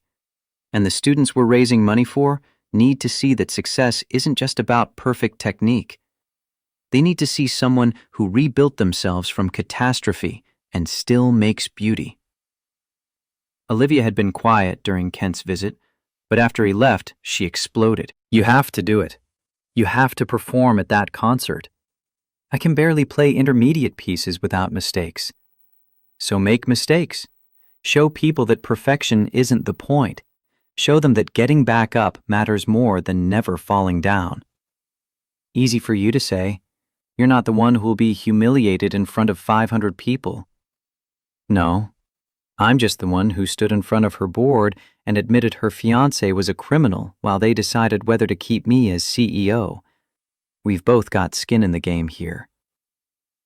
The Preston investigation had concluded in September. Federal prosecutors charged him with embezzlement, wire fraud, and conspiracy. His lawyer tried to implicate Olivia, but forensic accounting proved the evidence against her was fabricated. Preston took a plea deal, 15 years minimum, testified against 2 accomplices to avoid 25. Richard Sterling never apologized. Sent Olivia an email saying she'd destroyed a valuable business relationship for emotional reasons. She'd replied with a single line: I destroyed a criminal enterprise for ethical reasons. There's a difference. They hadn't spoken since. How do you handle it? I asked. Your father essentially disowning you. By remembering that his approval came with conditions I'm not willing to meet. He wanted a daughter who'd compromise ethics for profit. I wanted a father who valued people over margins. We both wanted things the other couldn't give. Do you miss him? I miss the idea of him, the father I thought I had when I was young, before I understood that his love was transactional. She leaned against me, head on my shoulder. But I don't miss the real Richard Sterling. That man never existed except in my imagination. September brought me back to New York and Sterling Tower. Frank welcomed me back with visible relief. Board wanted to terminate you during the Preston mess. I told them good maintenance workers were harder to find than they thought. Plus, wrongful termination lawsuit waiting to happen. Thanks for going to bat for me. Thanks Sarah Chen. She's the one who documented that you were hired on merit 3 years ago, that there was no preferential treatment, that you're damn good at your job. Board couldn't argue with the file she built. The building felt different. Or maybe I felt different. I still fixed toilets and changed light bulbs and maintained HVAC systems, but now employees nodded when I passed. Word had spread about the surgery, about the concert in December, about the CEO who'd risked everything to expose fraud. Tom Morrison pulled me aside one afternoon.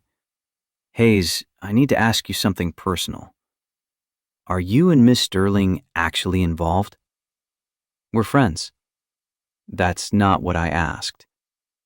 I met his eyes, military to working class, the honesty between men who knew what survival cost. I don't know what we are. We're figuring it out. But whatever it is, it's not affecting my work or her decisions as CEO. Fair enough. Just be careful. Board's watching both of you.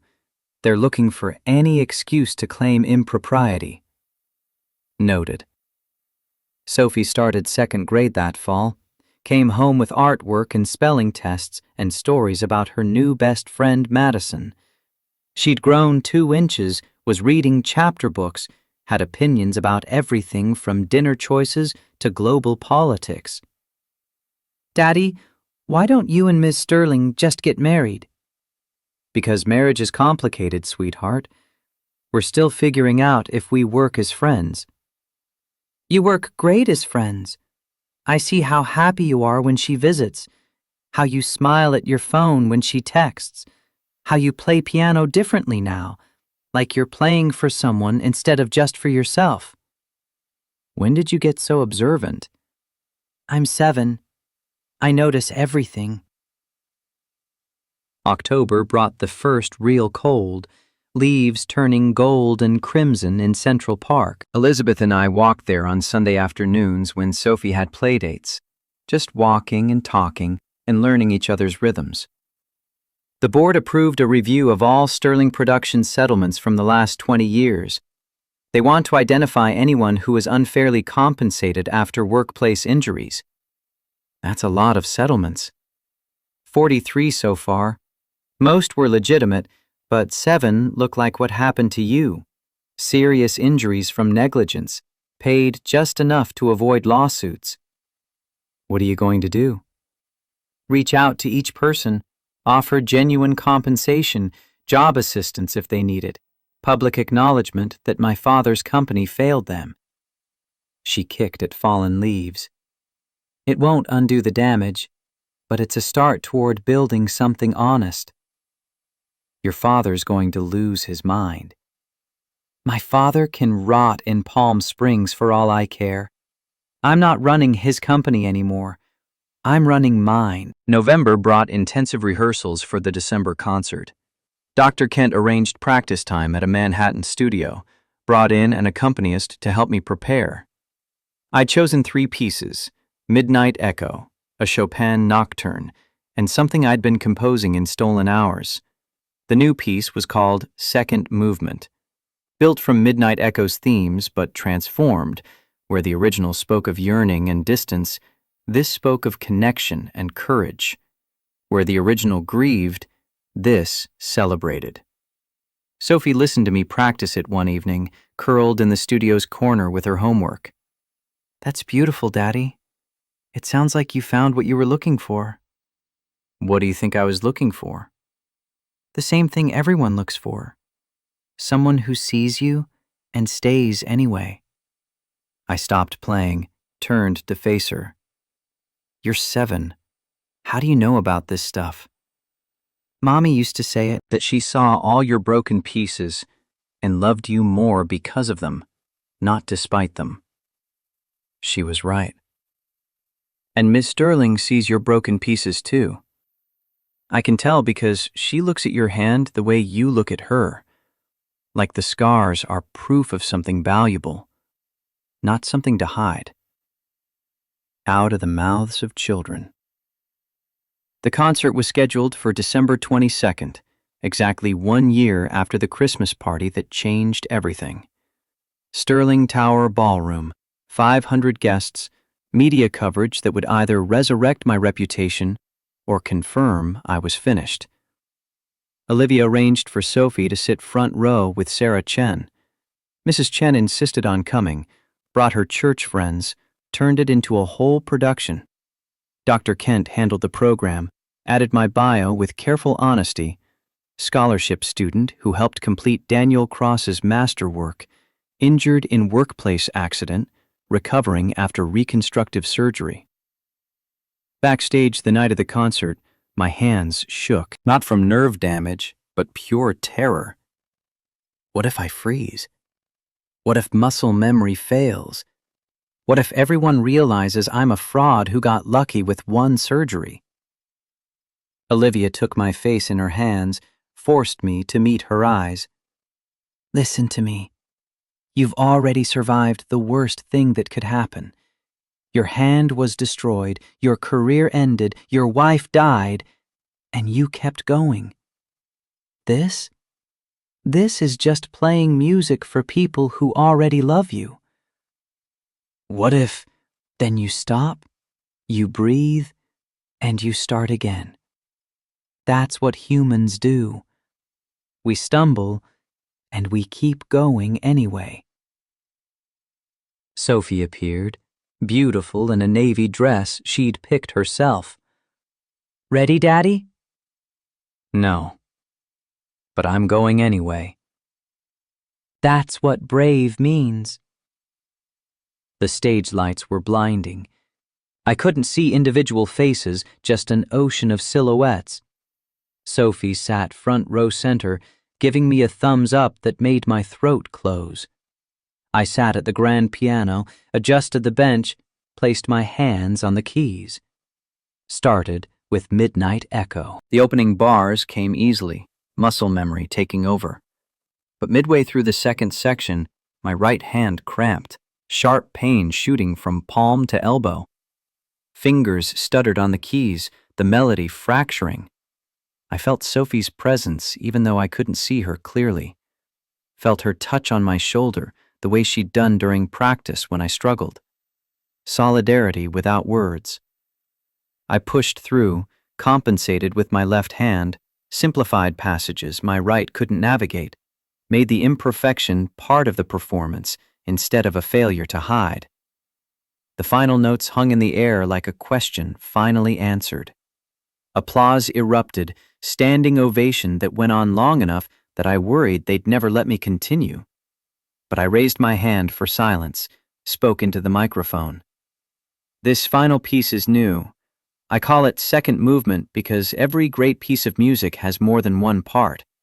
And this, all of this, is just our beginning. It's about second chances, about broken things made beautiful, about love that waits patiently until it's called into the light. I began playing, and somewhere in the audience, Olivia understood why I'd kept this composition secret. The melody built from Midnight Echo's foundation, but transformed it into something communal instead of solitary. Sophie joined me for the final phrases. We'd practiced this in secret, her small hands picking out simple counter melody I'd taught her. Father and daughter creating beauty together, imperfect and honest and achingly human. When the music ended, I stood with Sophie in my arms, found Olivia in the crowd. She'd moved from her seat, was standing in the aisle with tears streaming down her face. Dr. Kent watched from the wings, weeping openly.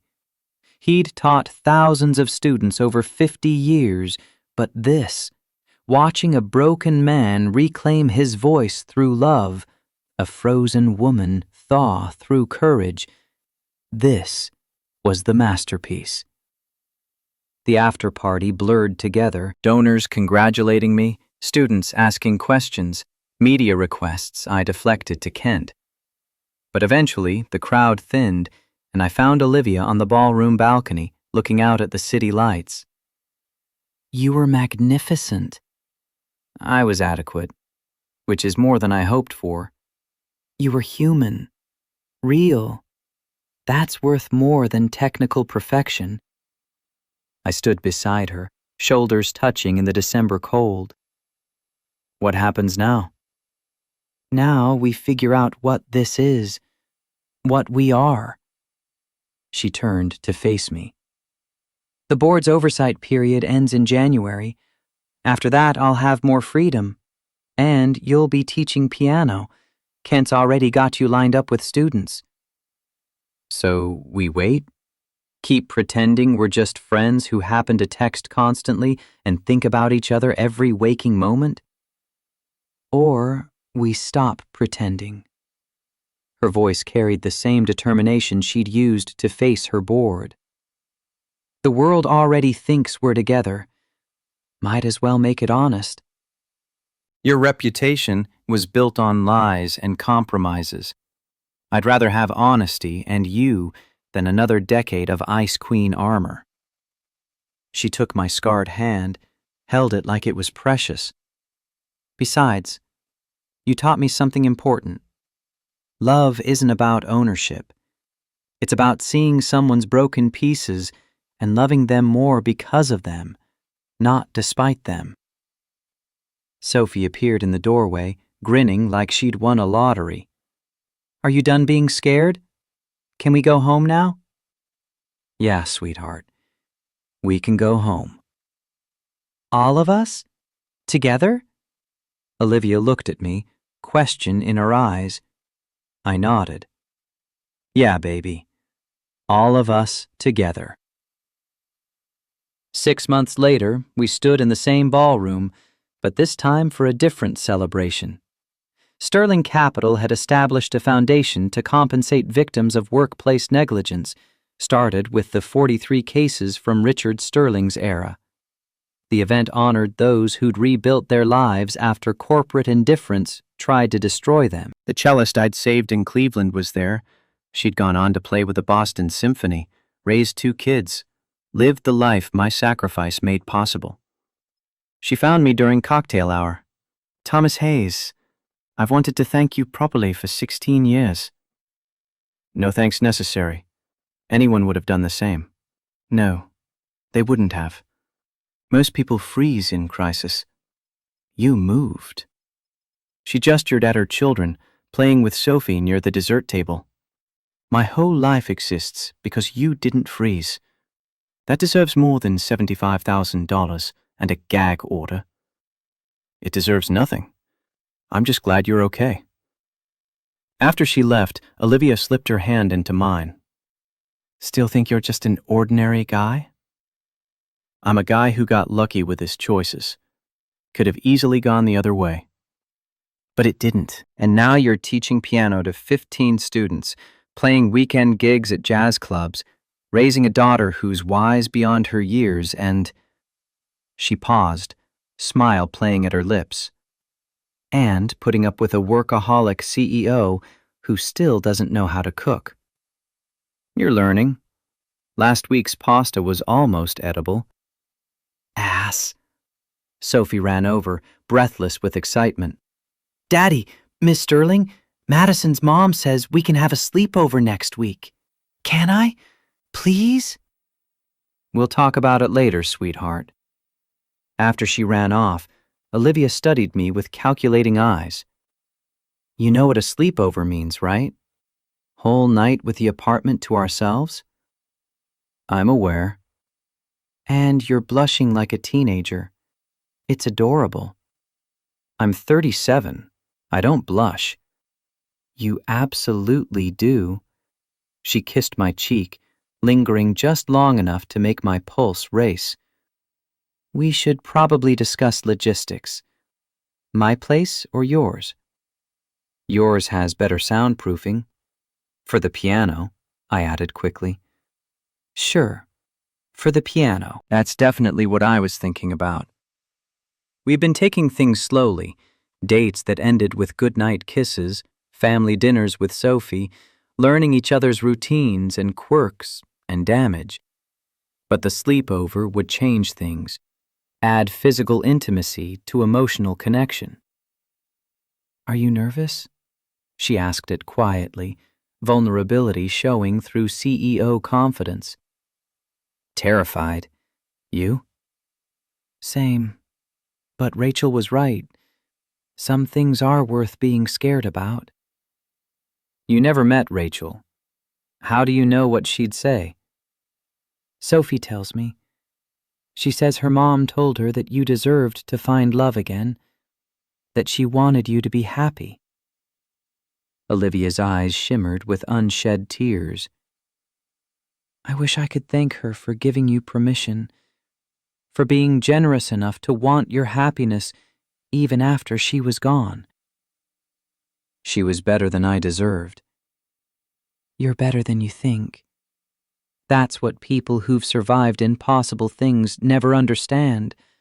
Survival itself is a form of grace." The foundation gave its final award of the night to me, a plaque recognizing my contribution to workplace safety advocacy, a check for $300,000 as compensation for what Sterling Productions had failed to provide. I stood at the podium, looking out at the crowd, found Sophie's face beaming with pride, found Olivia's fierce with love. found the cellist and her children, living proof that one choice 16 years ago had mattered. I don't have a fancy speech prepared. I'm not good at words. I'm better at music. But I want to say something to everyone here who's rebuilt their life after someone else's negligence tried to destroy it. I held up my right hand, scars visible under stage lights. These marks don't make me weak. They're evidence that I survived, that I chose to save someone instead of protecting myself, that I've learned to make beauty from broken pieces. My voice strengthened, carrying across the ballroom. And if you're out there wondering if you'll ever be whole again after someone broke you, the answer is no. You won't be whole the way you were, but you can be whole in a different way. Honest and scarred and still capable of extraordinary things. The applause was immediate and thunderous, but I wasn't finished. One more thing. Daniel Cross started writing a song 16 years ago and couldn't finish it. I completed it, gave it away, let someone else take credit because I thought love meant sacrifice without recognition. But I was wrong. I found Olivia in the crowd, held her gaze. Love isn't about hiding in shadows or martyring yourself for someone else's happiness. Real love is choosing each other despite the complications, despite the fear, despite the world telling you it's impossible. It's showing up every day and saying, I see your broken pieces, and I'm staying anyway. Someone in the crowd, I think it was Dr. Kent, started clapping. Others joined until the whole ballroom thundered with applause. After, when the event ended and guests filed out into December cold, Sophie fell asleep against my shoulder while we waited for the car. Olivia stood beside me, hand in mine, watching snow begin to fall through the ballroom windows. "What are you thinking?" she asked. That 16 years ago, I wrote a song for a girl I thought I could never have. Gave it away because I believed love meant sacrifice. And now? Now I know love is both sacrifice and claiming, both giving and receiving, both patience and courage. I kissed her forehead, breathed in her shampoo, something expensive that smelled like citrus and possibility. Now I know that the best music comes from broken people brave enough to play anyway. Sophie stirred against my shoulder, murmured in her sleep, "Love you, Daddy. Love you, Olivia." It was the first time she'd called Olivia by her first name instead of Ms. Sterling, the first time she'd included her in the love you that usually belonged only to me. Olivia's breath caught. "Did she just?" "Yeah, she did." "Is that okay? With you, I mean. I don't want to replace Rachel or—" "You're not replacing anyone. You're adding to our family. There's a difference." The car arrived. I carried Sophie out into the snow, Olivia beside me, the three of us moving together through the December night. Behind us, Sterling Tower rose against the sky, monument to everything we'd survived and everything we'd built from the ruins. At home, I tucked Sophie into bed, kissed her forehead, found Olivia waiting in the kitchen with 2 glasses of wine. "To second movements," she offered, raising her glass. "To broken things made beautiful." We clinked glasses, drank, and somewhere in the apartment, the piano waited. Not the Steinway from the ballroom, but the upright Olivia had bought for our living room. Practical, unassuming, perfect for a man who'd learned that greatness wasn't about flash or fame, but about showing up every day and making honest music, despite the scars. I sat at the bench and Olivia joined me, her thigh warm against mine. Started playing softly so we wouldn't wake Sophie. Not Midnight Echo or Second Movement, but something new I'd been composing in stolen hours between teaching and maintaining and learning to love again. This piece had no name yet. Maybe it didn't need one. Maybe the best things in life existed without labels, just the choosing, the showing up, the brave decision to keep making beauty even when your hands shook and your heart remembered every reason to quit. Olivia leaned her head on my shoulder while I played. Outside, snow fell thick and clean, covering the city in temporary grace. Inside, we sat at the piano, broken pianist and frozen CEO and sleeping child upstairs, and created something that sounded like hope tastes when you've survived long enough to deserve it. The music swelled, imperfect and honest and true, and in that moment, with my scarred hands on the keys, and the woman I'd loved for 16 years finally beside me, I understood what Rachel had been trying to tell me when she said it was okay to choose happiness. Some promises aren't made with words. They're made with music and time, and the daily courage to show up despite the scars.